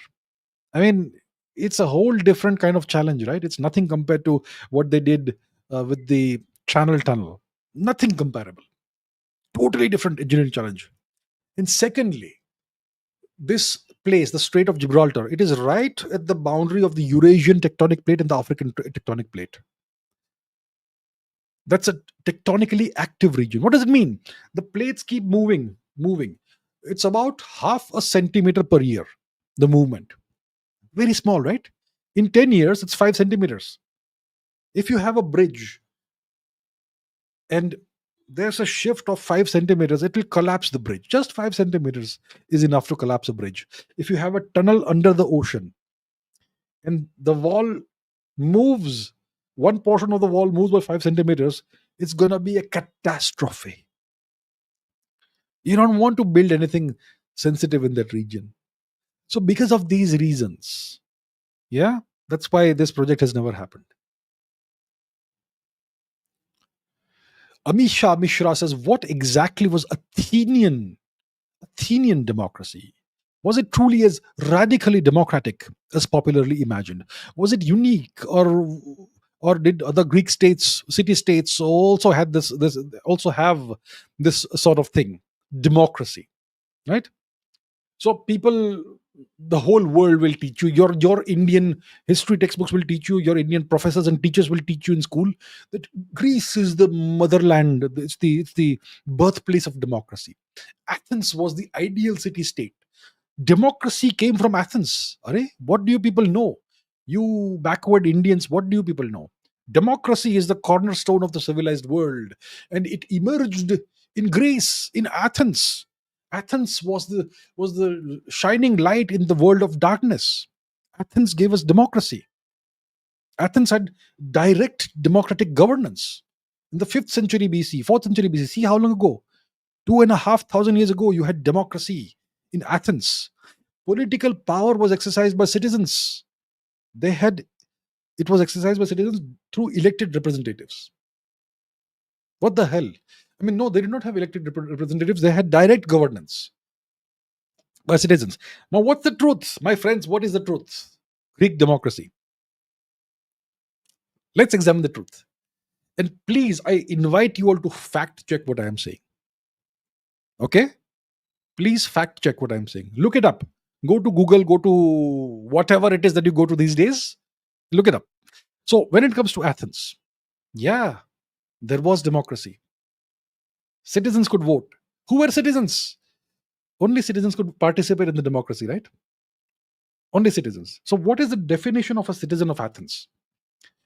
The definition of a citizen in Athens was a free adult male free adult male. What does it mean to be a free adult male? Male. First of all, you have to be male. So 50% population gone. Women could not participate in this democracy. 50% out of the window. But when it comes to the other 50% who are males, we're talking about free adult males. So children gone. Maybe 20-30% gone there. So we are left with what? I don't know what percentage we are left with. So it means that about 10 to 20%, maybe 15% of Athens population could actually participate in this democracy and vote. The eligibility was adult male citizens, and also, yeah, there was another piece of eligibility: free adult male citizens who had completed military training. If you had not completed military training, you could not participate in the democracy. Now, what does it mean by free? Why not just adult males? Why not? What does it mean to be? What does this criterion mean? Free. It means you must not be a slave. Slaves are very bad. Slaves cannot vote. No, no, no, no, no. What is the percentage of slaves in Athens? 15 to 30%. Yeah.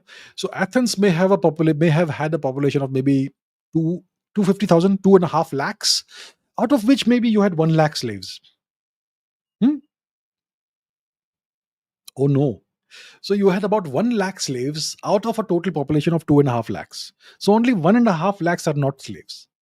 Then out of those, remove the women, remove the children, remove the males who have not completed military training. You're left with 10-15% of the population of Athens who could participate in this so-called democracy. You see, slavery was an integral part of the structure of the civilization. It was an integral part of the social and economic way of life in Athens. And Athens had a great reputation for having the largest slave populations of any Greek city state. And the slaves were not people who were maybe abducted from Africa or something. They were Greeks who had been enslaved. Yes. Okay. Very good. I think that should answer your question. And the other city states also had similar things. But Athens was the great democratic place, the greatest of the democracies in the city states. Other city states aspired to be as great as Athens, so they also tried to emulate Athens, and they also had their own forms of similar democracies. But there you have it. Is that what you call democracy, really? Hmm? Really? Okay. Next the question. Geopolitical Dubay says, were ancient Indian and Egyptian kings and people in direct contact, or was it just trade contact through indirectly through Mesopotamia? See, in those days we did not have aircraft. So if I feel like, okay, to let's go to Cairo and visit the pyramids, so I go and book my things, and 3 days later I'm in Cairo. Did not work like that. If you had to go to Egypt, it was like a journey of a lifetime. You would go by ship. You would cross the Western Indian Ocean. You would go into. Let's go to the map, right? Very quickly. Where is map? Here is map. So if you had to go to Egypt, you would cross the Western Indian Ocean. You would go into the Gulf of Aden. You would go through the Strait of Bab al Mandeb. You would then go up the Red Sea northwards, and then you would end up in Egypt, which was this region. That's what you would do. So only traders would do that. Kings did not visit each other. In those days, there was no state visit. Like right now, Mr. Modi, our prime minister, he was in Japan yesterday, I believe, or day before yesterday, and right now he's in China. So world leaders today, they go on state visits and they visit each other. And they know each other very well. Those days, with leaders, kings, emperors never visited each other unless they visited their vassals. That's a different story.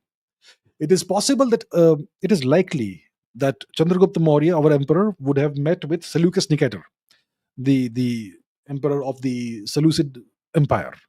That's possible because that was a very unique set of circumstances. That is quite possible. But in ordinary conditions, you would never have a king meeting with another king, especially from other parts of the world. Would not happen. Um, so ancient Indian and Egyptian kings would not meet. And for example, like I said, when kings met their vassals and carried out correspondence, let me show you a great example from Egypt. Okay, the Amarna letters. Let us go to our friend Google. Some people tell me, why don't you use Perplexity or something? No, I will use Google. So it's called Amarna letters, right? Yeah, there we have it. So this, the Amarna letters, will go to Wikipedia. I showed you very, very clearly how Wikipedia distorts Indian history, but we can look at this. Okay, uh, Amarna letters. So this is diplomatic correspondence between the kings of Egypt and their various neighbors. This is very interesting. Akhenaten and Tushratta. Tushratta was the king of the Mitanni, and he had extensive correspondence with Akhenaten. After Akhenaten dies, he has correspondence with Akhenaten's widow, and then he has correspondence with the next king as well. Very interesting correspondence that you see over here. Mitanni king Tushratta to Amenhotep II. So Tushratta's sister was married to the pharaoh of Egypt. Then his daughter was also married to the pharaoh of Egypt. So you have this extensive correspondence, and it's about golden statues and all. And Tushratta is complaining a lot. He has a letter to the widow of the king also. So when you find this sort of thing, it's really interesting, and this still survives for Egypt, but we kind of have lost uh, all records of our history, written records, unfortunately. So coming back to the main question, this was actually a digression that I did here because it's interesting. Always fun to think of something different. Yep. But yeah, so there was trade contact between India and Egypt. You would have traders traveling to the two civilizations. You would have Egyptian traders coming to India. You would have Indian traders going in great numbers to Egypt, that sort of thing. And it's very clear that around 2000 BC, you had the presence of Indians in Egypt because you have the introgression of Indian cattle in Egypt, the Zebu cattle that only originated in India, nowhere else.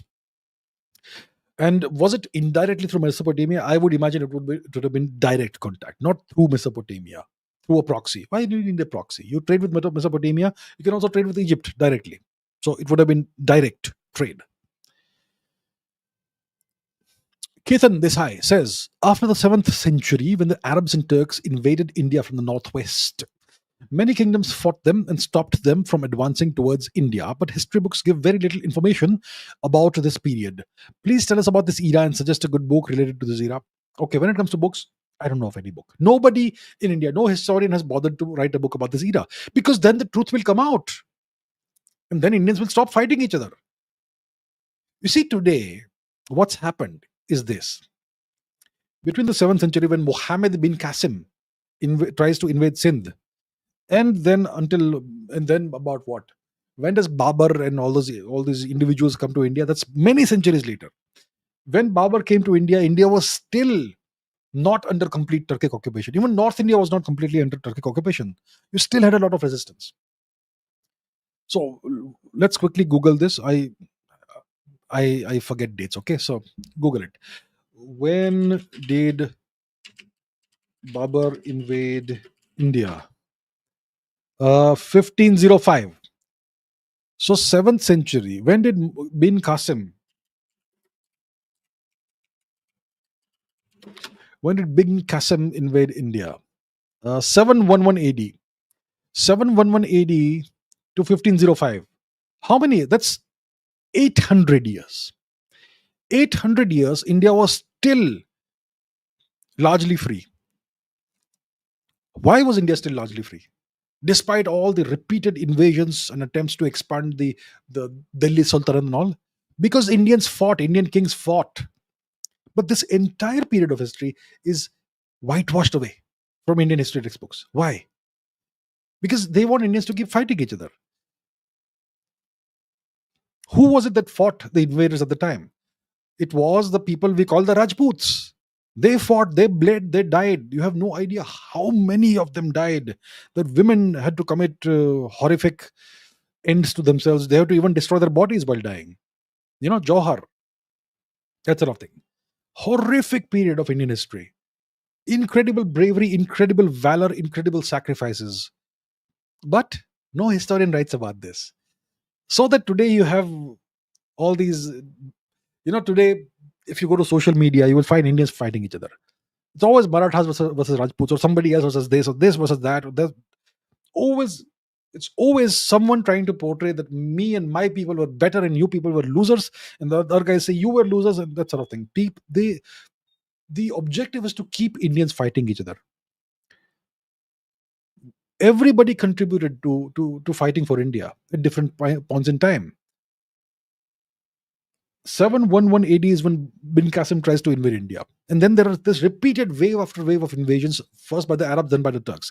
Continues for centuries. 8 centuries go, the Mughals then arrive in India, Babur. And they establish a small foothold in India. And then it takes another couple of centuries until Aurangzeb kind of, creates this huge kingdom, which includes much of India.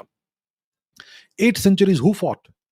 If nobody fought, then how did the Turks not conquer the whole of India by that time? It was the Rajputs who fought. The Rajputs, their resistance was tremendous.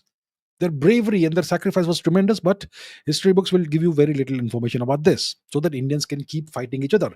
Indians don't know the contributions of those who fought for India. That's the point. My point is not to say that so and so is great and so is not great or whatever. Everybody fought for India at different points in time. After the Rajput flame was extinguished, that happened when the Turkic empire became large and all the Rajputs were vassalized eventually. That's when the Marathas took over. And the Marathas defeated and destroyed the Turkic empire. But because of infighting, the British were able to overcome them. Long story, that's how it goes. Is there any good book about this period of history? The first 800 years of invasions? I don't think so. I don't know of any. No Indian historian has bothered to write about this. There we have it. Judge Navalkya says, if hypothetically the indigenous people of the Americas, did have immunity to old world infectious diseases like smallpox, etc., as much as the European colonizers had, Would the situation in the Americas be such that most people in the Americas today would be native genetically, but mostly religiously Christian, as is the situation in sub-Saharan Africa and Papua New Guinea today? Interesting question. Interesting. This is a hypothetical question, but it's an interesting question. So, once again, we go back to the conquest of the Americas by the Spaniards. Brutal, barbaric invasion of the Americas. First, you have the Spanish conquest of the Triple Alliance. The Triple Alliance is in the Yucatan region, Mexico. Tenochtitlan was their capital city. It is now called Mexico City. This is around 1519, 1520, 1521. And the perpetrator of the atrocities and barbarities was Hernan Cortes. Hernan Cortes. He was this Spanish conquistador who conquered the Triple Alliance with the help of natives, of locals. So the Spaniards come by ships, small number of Spaniards, and they want to invade this kingdom. And this kingdom is actually an empire. It's an alliance of three states together, and they obviously have a bunch of vassals because an empire has vassals. Now, whenever you have vassals, vassals are unhappy, right? They want to be free. So when a foreigner comes, they say, "Oh, somebody has come from like God knows how many miles away, thousands of miles away. Let's take their help and overthrow our overlords, and then we'll be free. Then we'll get rid of the Spaniards." That's what they thought. So they allied with the Spaniards. The Spaniards marched onto Tenochtitlan, the city, with tens of thousands, maybe hundreds of thousands of allies who were natives. And at that same time, there was this massive smallpox epidemic that was raging because of the Spanish presence in Mexico. It was the combination of two forces. First, the smallpox epidemic, and secondly, the alliance of the Spanish with tens of thousands, maybe hundreds of thousands of natives that led to the decline and fall, to the defeat of the Triple Alliance. And then the Spaniards killed off their allies also, and they had no intention of going back. And they colonized and Christianized everything. They destroyed all the temples. They burned all the books. They killed the emperor. They did all kinds of horrific atrocities. Even today, the natives remember that. And yeah, they Christianized Mexico and the region. That's what happened. And then you have the conquest of the Inca Empire, which is Western South America. Okay, Peru, no, what Peru, Chile, that region, right? So that is maybe a decade or so after the destruction of the Triple Alliance. So the conquest of the Inca Empire was done by another barbarian called Francesco Pizarro. Okay, 1530s, early 1530s, we're talking about. And the Inca emperor was Atahualpa, and he was killed by the Spaniards. And similarly, once again, you had smallpox and other horrific epidemics the Spaniards brought in. So that is kind of how things happened. Now, with that explained in tremendous detail, let me address the question. If hypothetically these indigenous people had immunity to these diseases, then what would have happened? Then they would have defeated the Spaniards. And then Christianization would not have happened. Even in North America, whether it's the French or the English, wherever they appeared, natives started dying out because of the epidemics they brought in, the diseases they brought in. Even the Spaniards who explored Florida, etc., they also, wherever they passed, you come back 20 years later, there's no villages left. It was a thriving place, tens of thousands of people, suddenly nothing left. There's no villages, nothing. So wherever these people went, the Europeans, the diseases spread.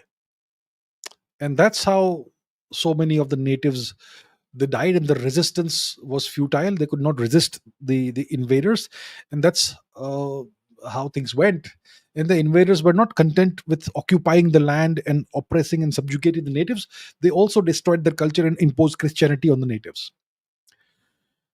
So if this immunity existed, then most of the people in the Americas would not just be native genetically, but they would also not be Christian. That's how I see it.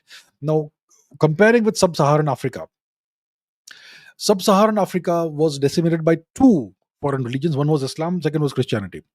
So Africa, if you look at it today, there's very little indigenous religion left today. Most of it is either Islamic or Christian.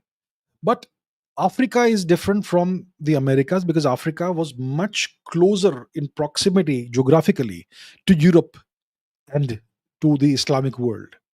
So it was very easy to invade. But when it comes to the Americas, they are across a gigantic ocean, the Atlantic Ocean, very hard to invade. So that's why I would say that if this immunity had existed, the people would be genetically native, and also they would still have their original culture and religion. They would not have been Christianized. That's how I think it would have gone. But it's obviously a hypothetical question because we know what's happened there. Shahasrara says, how did Shri Chinggis Khan know so much about war strategies, tactics, leaderships, and other knowledge required to conquer and rule such an empire while growing up in a small tribe in Mongol wilderness? Okay, good question. That's a question I may not have addressed before. How did he know all these things? He was the ruler of the largest empire ever, right? He conquered half of the known world of his time.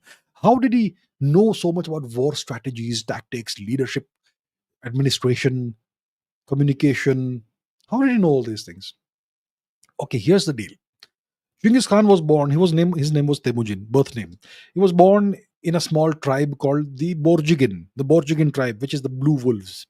His father was the chieftain of the small tribe. His name was Yesugei. So his father dies when Temujin is about 8 or 9 years old, and the tribe expels Temujin's family out of the tribe because some other guy. Because see, once the father dies, the eldest son, must become the next chieftain of the tribe. But Yesugei's children were all kids. So one of his lieutenants wanted to become the chieftain, but for that you have to get rid of the family. Now you can't kill the family of the previous king, kind of. So you just abandon them in the wilderness. And in Mongolia, if you are abandoned in the wilderness, it is guaranteed death. Because in Mongolia in winter, the temperature goes to minus 30 degrees. There's no food, there's nothing. So Temujin and his family were abandoned like that. They were left to die. But somehow they survived. Somehow, through tremendous hardship, they survived. And Temujin becomes, well, a young man. And he spends his teens, his 20s, his 30s fighting. He starts creating his own tribe. He starts fighting the other tribes. And he lost many battles as a young man. He lost many battles. He had a lot of betrayals, a lot of hardship, a lot of heartbreak. He lost a lot, but he somehow survived. When you fight, sometimes you win, sometimes you lose. But if you have this, you will learn. You learn what tactics work, what tactics failed because I lost that battle. Why did I lose the battle? You analyze the defeat. Then you realize what went wrong. Then next time you don't do that, you do something else. You use a different set of tactics. That's how you learn strategy. That's how you learn how to handle people. That's called leadership. Then once you have a small number of people under you, you learn how to administer the whole thing. And once you start defeating more tribes and bringing them into your fold, your understanding of administration and leadership grows. So Temujin finally unified Mongolia at the age of about 44, 45, 46. Right? So he had about 30 plus years to learn all of this the hard way. He learned on the job. Nobody came and sat down with him, Temujin beta, let me teach you strategy, let me teach you tactics, let me teach you leadership. No, he learned it the hard way, the very hard way. And that's why he was really good at it. Right? Amisha says, why is Julius Caesar so important? What makes him stand out in front of other Roman emperors or figures? Oh, well, Julius Caesar. Yeah, well, he was a pivotal figure. Why was he a pivotal figure? Okay, let's go back to history, to the history of Rome. See, the history of Rome has multiple phases, multiple periods. One period is the Roman kingdom, which was established in the 8th century BC or something. Okay. So Rome used to be a kingdom, a small kingdom. And they had many. See, in Italy, is just a small region. Let's go to the map. Let me show you. Let us go to Rome. All right. So we're talking about Rome, which is Italy. So Rome is the city here. And the kingdom of Rome was a small kingdom over here. And they had many other neighbors of other kingdoms, the Sabine kingdom and whatever the names were. They had a lot of kingdoms around them, and that was the kingdom period of Rome. So Rome was a kingdom. Then Rome became a republic, a Ganatantra or Ganarajya, a republic. So in a republic, you have essentially some participative form of government, not exactly democracy when you have half the huge slave population and women can't vote and all. It's not like that, but you had a senate. So Rome had a senate, and rich wealthy people could be elected to the senate, and rich wealthy people could vote in the elections, that sort of thing. Males, only males. So you had some very prominent wealthy families whose people would be in the senate, and the senate would decide the affairs of Rome, how things would go, and all and so on. So that was the period of the republic. The period of the Roman Republic was an extremely turbulent period. It was a period of expansion, slow expansion initially, but they fought a lot of wars. It was a period that was characterized by constant warfare. Essentially, they the three Punic Wars with Carthage. Eventually, Carthage was defeated. Hannibal and all the other kingdoms in Italy, they were all destroyed, defeated, subjugated, and absorbed, and so on. So this was the Republican period of Rome, in which the Senate had a tremendous amount of power. It was not Power was not concentrated in one place. It was the Senate which had the power, which is a whole bunch of people, old guys wearing togas. Okay, that sort of thing. Then Julius Caesar emerges, and he's a soldier. And what Caesar did is that he was the bridge between the Republican period and the imperial period. He put an end to the Republic essentially through his actions. How? When Julius Caesar emerged on the scene, he was a soldier and so on. He came from a decently wealthy family, a noblish kind of family. And once he became a soldier and a general, he launched the greatest conquests Rome had ever seen. First of all, he crossed the Alps and he went and conquered Gaul, which is present day France. Then he was not content with that, so he went and conquered Iberia, which is Spain. Not enough. That's not enough. So he went and conquered England. He conquered the British Islands, not the whole of the thing, but his conquest of Britain, of some parts of Britain, was the beginning of the Roman occupation of the British Islands. Then he's not happy enough with that, so he goes and conquers Greece. That's not enough, so he goes and conquers Egypt. Wherever he goes, he conquers.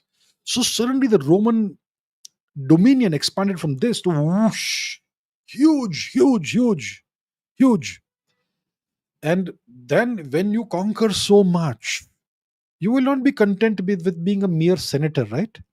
So Julius Caesar appointed himself dictator, officially dictator. Okay, not he became a strong guy, that's why we call him a dictator. No, his title was dictator of Rome.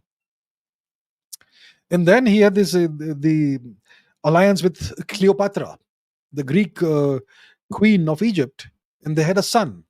So that's when the Senate became really, really worried that now we're going to have a king. We have Julius Caesar, who is in alliance with a queen, and they have produced an offspring, a male child, and they are now going to rule us. And that's what eventually got him assassinated.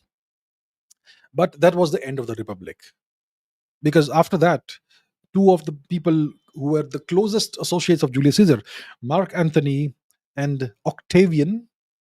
Octavian was Julius Caesar's adoptive son, and Mark Antony was very closely associated with Julius Caesar, his right hand man, perhaps an adoptive son also. I'm not sure. Octavian was the heir, was the adoptive son. So Octavian and Mark Antony, they go to war, and the winner of the war becomes the first emperor of Rome. No more so-called democracy, no more Senate. The Senate continued to exist, but it was just, well, performative. It was just mostly ceremonial.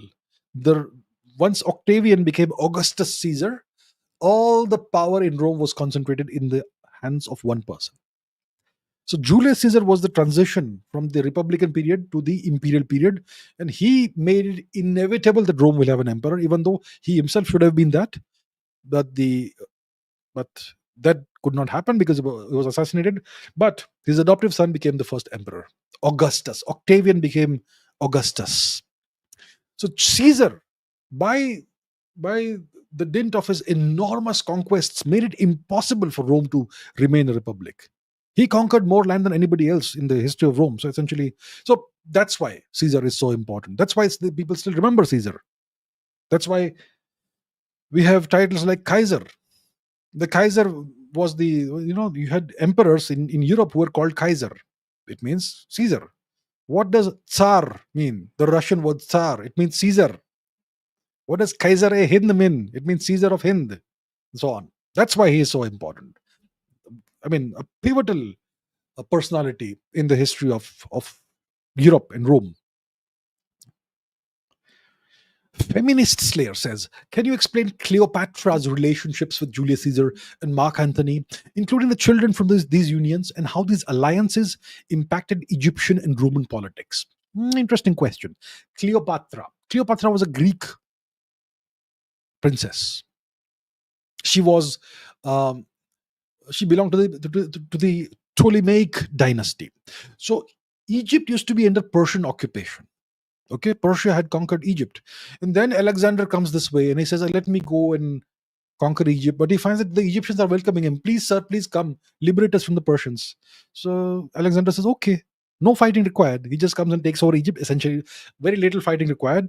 And he installed a governor in Egypt, Alexander, whose name was Ptolemy.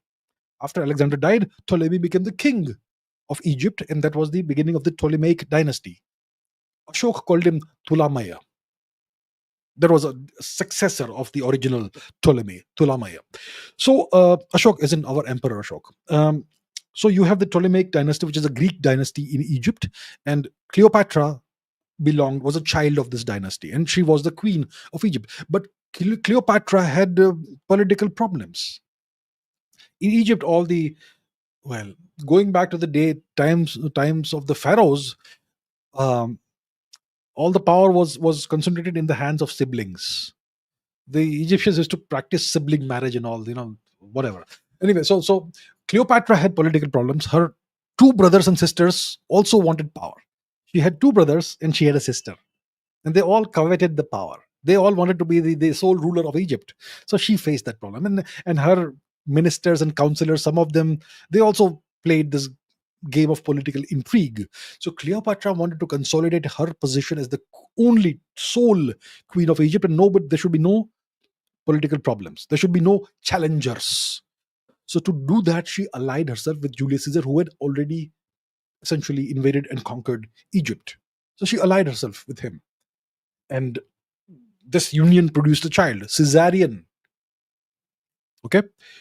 And that created problems in Rome. So Cleopatra, if I'm not mistaken, she visited Rome, and that frightened the Roman senators, because they saw that this guy, the conqueror of half the world, from their perspective, it was half the world, Julius Caesar, who has conquered everything: Gaul, Iberia, Britain, Greece, Egypt. Such a powerful guy. The entire military worships him. Now he is in alliance with the Egyptian queen, and they have a child. So now they're going to rule us, and we'll have a king. We'll have to bow down at his feet, and that's why they assassinated Julius Caesar. So there was a big problem for Cleopatra. So then Cleopatra later allied herself with Mark Antony, and Julius Caesar did not regard his son Caesarion as his legitimate heir for whatever reason. But Mark Antony had 2 or 3 children with Cleopatra. I think 3 children. How many girls? How many boys? At least one girl. At least one boy. I don't remember who was the third. But Mark Antony had 3 kids with Cleopatra, and Cleopatra allied with Mark Antony, and the objective was to consolidate her position, her political position in Egypt. And then what happens is that we have the war between Mark Antony and Octavian, and Octavian wins. Mark Antony meets his end at his own hands, and later Cleopatra also, not at her own hands, but at the fangs of an asp, which is an Egyptian serpent. And what happened to her children? I think one of her daughters was married to King Juba II of Mauritania, which was a North African kingdom. And and some other kids were married somewhere else, that sort of thing. So that was the deal. So did the alliance impact Egyptian politics, Roman politics? To some extent, but not to a great extent. Egypt had lost sovereignty because of the conquest of Julius Caesar, so it was a vassal. It was a nation under occupation. In Egypt, did not ever go up again. It only went down after that. Okay, next question. This is by Nirvana Shanks. Which single technological innovation before 1500 CE had the biggest immediate impact worldwide? So, when you talk about technological innovations, you would think maybe it's something like a nuclear technology, nuclear weapons, or aircraft, or military technology, something like that. I would say it is the printing press by Johannes Gutenberg, somewhere in the 1400s. Why was it so important? Why did it have such a big impact? We know that India was the civilization that invented education, which invented the university system. We had universities all over the place, but we never had a printing press. Because of that, all the manuscripts in our university libraries were handwritten. They were painstakingly written by hand. Imagine how much effort went into writing a million manuscripts, right? Because of that, knowledge was concentrated in small centers of education. It was not widespread. But the Europeans, once they invented the printing press, they started printing everything. First it was the Bible and whatnot, but eventually technical literature became available in print. And that's how ideas that the Arabs had taken from India and transmitted to Europe, they spread so fast in Europe. And that is what contributed to the very rapid industrialization and scientific progress and technological progress in Europe. Because these ideas were able to transmit so fast. You could just print. You could just print books, mass produce them, and send it wherever you needed. Before that, you had to write everything down, and even making a copy would take months. Now you could mass produce books, and all this dangerous knowledge, technological knowledge, it spread like wildfire. And that is what contributed to the Europeans ruling the world for the past 500 years, and that still continues. So I would say it is the printing press by Johannes Gutenberg, which was probably the most impactful technological innovation before 1500. Okay. Nitish Kumar Sharma says, I think I've asked it before. Let me try again. Okay. I have been thinking a lot lately about this and would love to know your opinion. Who do you think had a bigger impact on human history? Lord Buddha or Lord Jesus Christ? Without falling into the Eurocentric worldview and simply based on historical facts. I know it touches religion, which is complex and personal matter, but without getting into the sensitive part of it, what do you think? Okay. Who was more impactful? Was it Lord Buddha, Siddhartha Gautam, or was it Mr. Jesus Christ? Okay, let's not get into the whether so and so existed or not and all that. Let's say we had these two historical figures. Who was more impactful? So Buddhism, both the Dharma, which is part of our dharmic umbrella, it became very prominent in the subcontinent for a few centuries. Almost everybody, we all had Buddhist ancestors. We all have Buddhist ancestors who lived about 2000 plus years ago. Our ancestors about around that time were Buddhists. Then once again, you had a reversion to other forms of Dharma, and which we call Hinduism today. So, and Buddhism was very easy to spread because it was simpler. It was not as philosophically challenging, conceptually challenging as the other forms of Dharma. So, who was it? Alan Watts who said, I think it was, that Buddhism is Hinduism stripped down for export. So it was very easily exported out of India, and the whole of Southeast Asia at one point in time was even first Hindu and then Buddhist. So China was Buddhist, Japan was Buddhist, Mongolia was Buddhist, whole of Southeast Asia, Thailand, Burma, everything was Buddhist at one point in time. So very impactful for sure. It spread through people to people contacts, trade contacts, and so on. That's how it spread. It had a vector property, a property that causes the spreading of the idea, but it was through human contact, people to people contact, that the spread happened. When it comes to Christianity, today you have more Christians than Hindus or Buddhists, or Hindus and Buddhists put together. So if you want, what is the metric we're looking at? What is the metric of impact? Is it the number of people affected? I mean touched? If that's the metric of impact, Christianity has had a bigger impact because more people in today's world are Christian than Hindu plus Buddhist put together. So Christianity had a different vector quality. It also was happy to spread by the sword, by destroying uh, cultures that existed by destroying them and replacing those cultures with Christianity. Read that book, the Darkening Age by Catherine Nixie, and you will see how Christianity spread in Europe by violently destroying existing cultures and religions and superimposing itself on the people over there. So Christianity had a different kind of vector quality. It would spread not just by people to people contact and trade contracts, but through violence. So it was more successful that way. So overall, I would say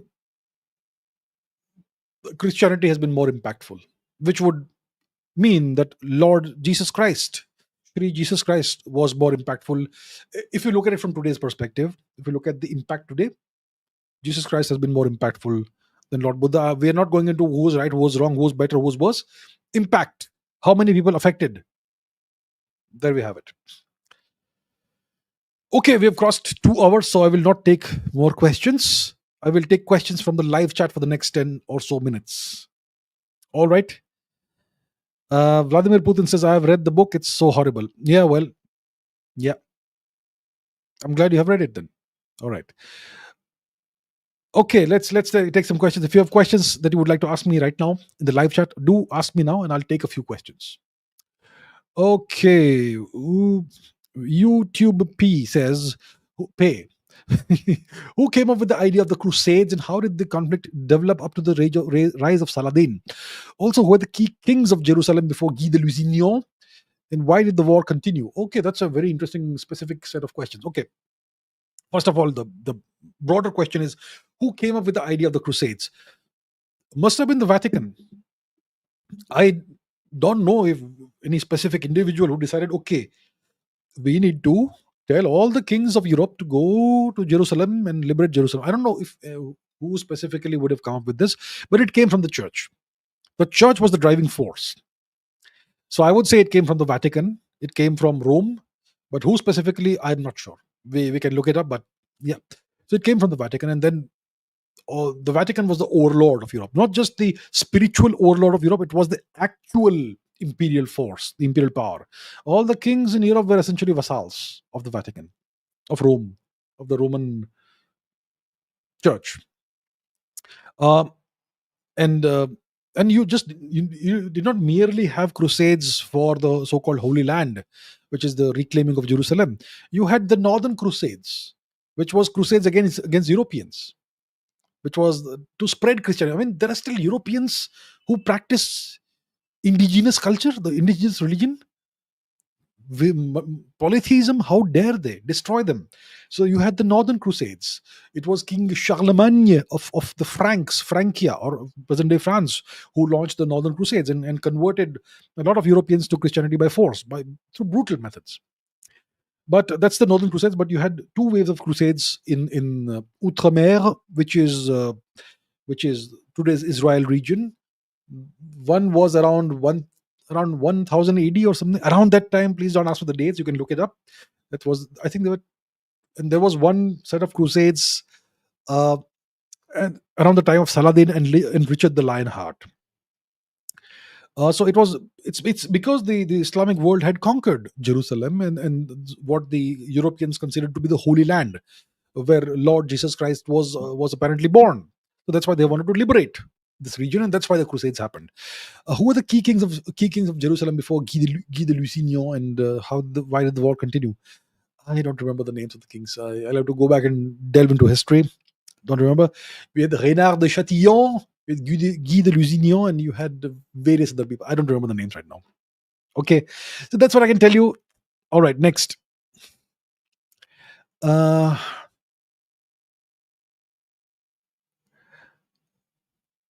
Okay.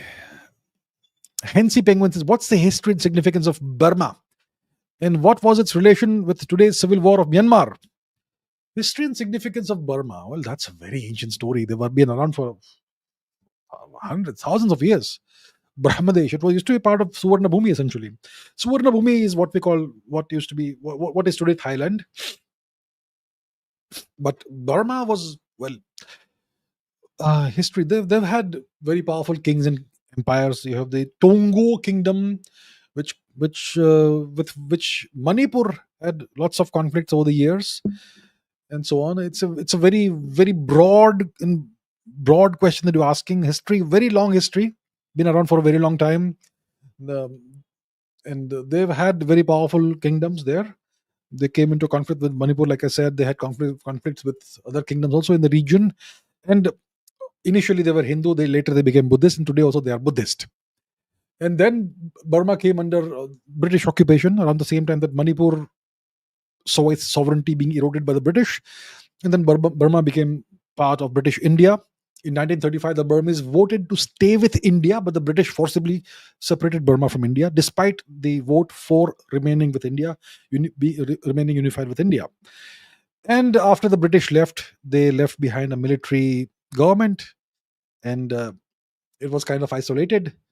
And that's why it was easy for other countries to play games there. India never wanted to be the big brother, the provider of a security umbrella for Burma, and that's why the Chinese got involved in that.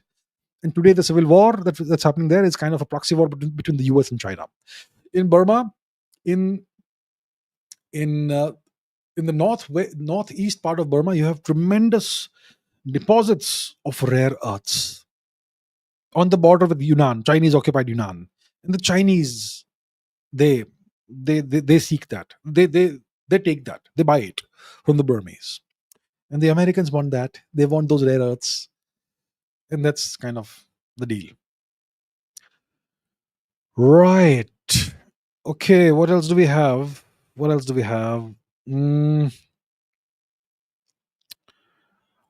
Anonymous scientist says, why are Hebrew and some other languages so different from the Indo-European language family?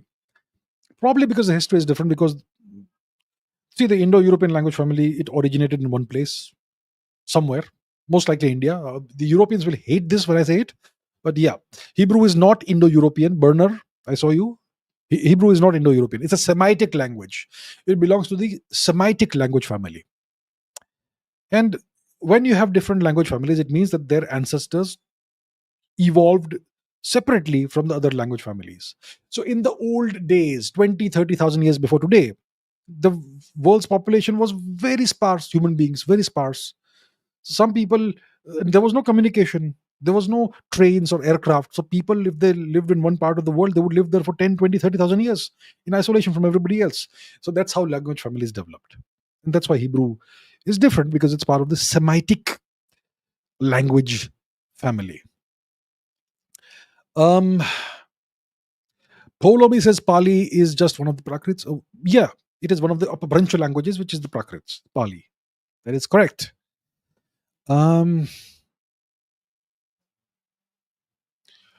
Vladimir Putin says Samudragupta or Napoleon, well, both existed. Both were significant. But Samudragupta was the unifier of India, and Napoleon was the destroyer of Europe. So difference there. All right, what else do we have?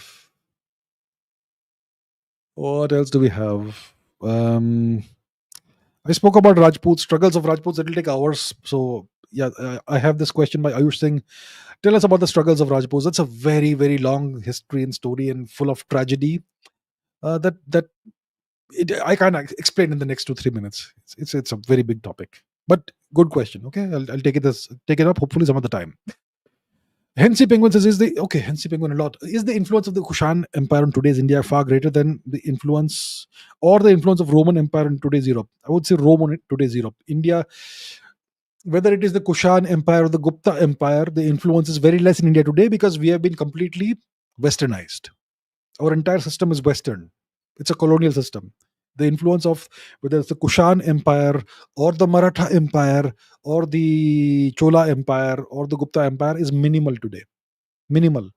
Because we have completely colonized ourselves. Look,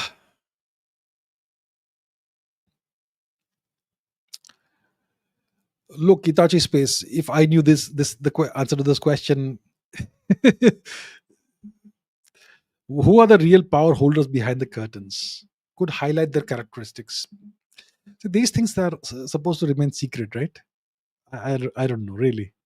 Oh, we have some super chats, really. Okay, we will take the super chats. Don't take any more super chats. I don't have the time.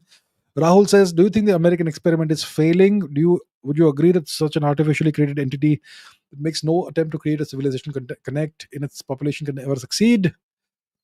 Artificial entities are imperial entities. They are not civilizational entities. America is not a civilization. America is an empire. Is it failing? No. It's not doing as great as before, but it's still there. It can still rule the world for another 200 years if it gets things right. So I don't think it's failing, but it's definitely declining. I mean, living standards are declining. The the quality of society is declining, right? There is visible decline in the United States. So there is decline, but it doesn't guarantee failure. If they still get things right, they could still rule. Harshai says, have you watched Tashkent Files, Kashmir Files? I haven't seen any of those. So I'm sorry. I've not seen. I don't know. I haven't seen those. I don't have the time to watch movies. I'm sure they're great movies. I'm sure. Many people have spoken about this, but I haven't seen these. Now he's bringing Bengal Files also. My thoughts on these types of movies. I think we need to have movies like these. Movies that bring out the truth about what's really happened. And it obviously will make a lot of people unhappy, but, you know, it's a free country. So this should come out. Ram Bodhe says, king who lost his kingdom, built an army from the jungle, fought and gained back his kingdom. Who's this king and what's the story? King who lost his kingdom, built an army from the jungle, fought and gained back his kingdom. That is Vanraj Chawda, obviously. I mean, that's one example. Vanraj Chawda. Zoots says, two-part question. Q1, are there similarities between the old Greek and Hindu gods? Single source. Q2, what baffles me is how the Greeks converted to Christianity so quickly without violence. Why can the same happen in India? There was violence. There was violence. It looks like there wasn't any violence. The Greeks obviously did not want to give up their culture and religion. It was all forced out of them. It was done brutally, violently. Read that book, The Darkening Age by Catherine Nixie. You'll understand that Christianity was imposed on all the polytheistic cultures of Europe through brutality, through force. Are there similarities between the old Greek and Hindu gods? Okay, let me give you an example. Zeus, right? Zeus is the god of thunder. Zeus fights Typhon, a great sea monster. The sea monster Typhon, he has enveloped the entire world's oceans, and he is withholding the water from the world. So the world is under drought. And Zeus, the great god, with his thunderbolt comes and defeats Typhon and frees the waters of the world. He liberates the world's waters, and that's how the world survives. Zeus. That is Indra. There is also Thor. Right? That is Indra. Indra is the god of Vajra. Vajra is a hammer. It's also a thunderbolt. He defeated Vritra, the great Asura, the great sea monster, who imprisoned the world's oceans. And Indra defeated him. And he is the god of the thunderbolt and the Vajra and the hammer. That is Zeus. Zeus Pater. What is Zeus Pater? It is Dios Pitru. Similarities, there are tremendous similarities. This is just one example. Godliness says, historically, Republic India has faced the most brutal war in 1962 with China. Please explain the details and mistakes of the Indian political leadership and military leadership of the time. The leadership neglected and marginalized the army. If you want to have a strong country, you need to have a very powerful military. You need to give the military everything it wants. Give them all the arms, all the ammunition they need. Give them a tremendously powerful air force, excellent fighter planes. Give them clothing that is suitable for high altitude combat. Give them snowshoes. Give them goggles. Give them everything. The Indian army was a ragtag army at the time. It was starved of everything it needed. Secondly, when the Chinese built a road through Aksai Chin, Mr. Nehru did not know it for a few years. And then when he came to know, he said, but not a blade of grass grows there. Who cares about Aksai Chin? Arey bhai, it's your territory. So many such issues. And then there was political issues and so much more. So, yeah. And first of all, why was China allowed to invade and occupy Tibet? Mr. Nehru supplied the Chinese soldiers rice, Indian rice. They were starving. Without that, they would not even have conquered Tibet. So many problems. And this is the last question for today. Godliness says, Saraswati-Sindhu Civilization was roughly 3300 BC. And many Indian historians believe there was also the time of Mahabharata. That was also the time of Mahabharata. What's my perspective on this? The Saraswati-Sindhu civilization, that period of our history, starts around, well, the oldest archaeological site from this period of time is Birana, 7,500 BC. That's 9,500 years before today. So that is the initial phase of the Saraswati Sindhu civilization, that period of our history. 3000 BC or so, that's the mature phase. That's when the civilization was at its peak, fully industrialized, fully urbanized, extremely high prosperity, living standards, all that. That's 3000 BC, 3300 BC.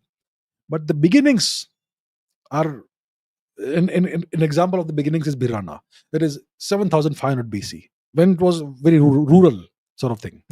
So that's the deal, first of all. And secondly, time of Mahabharata, I have no idea. I am not getting into that fight, that controversy. What was the year of the Mahabharata? Which year did it happen? Uh, Clearly, the Mahabharata, if you read the text, it depicts a much more developed India compared to the Ramayana. The Ramayana, it kind of depicts a more rural kind of India. You do not have huge cities and all that during the time of the Ramayana. Mahabharata, yeah. So it kind of is consistent with the kind of industrialization and urbanization you had during the Saraswati Sindhu period. So Mahabharata could be from that time period. And the Rig Veda, it is a completely pastoral India, completely rural India. Ramayana, more developed. Mahabharata, extensively developed. So it is possible that the Mahabharata could be contemporaneous with the time of the Saraswati Sindhu period of our history. All right, people, that brings me to the end of today's live stream. Good fun, always great fun talking to you all. Great fun. Thank you so much for all the questions. And tomorrow we're going to have a geopolitics episode.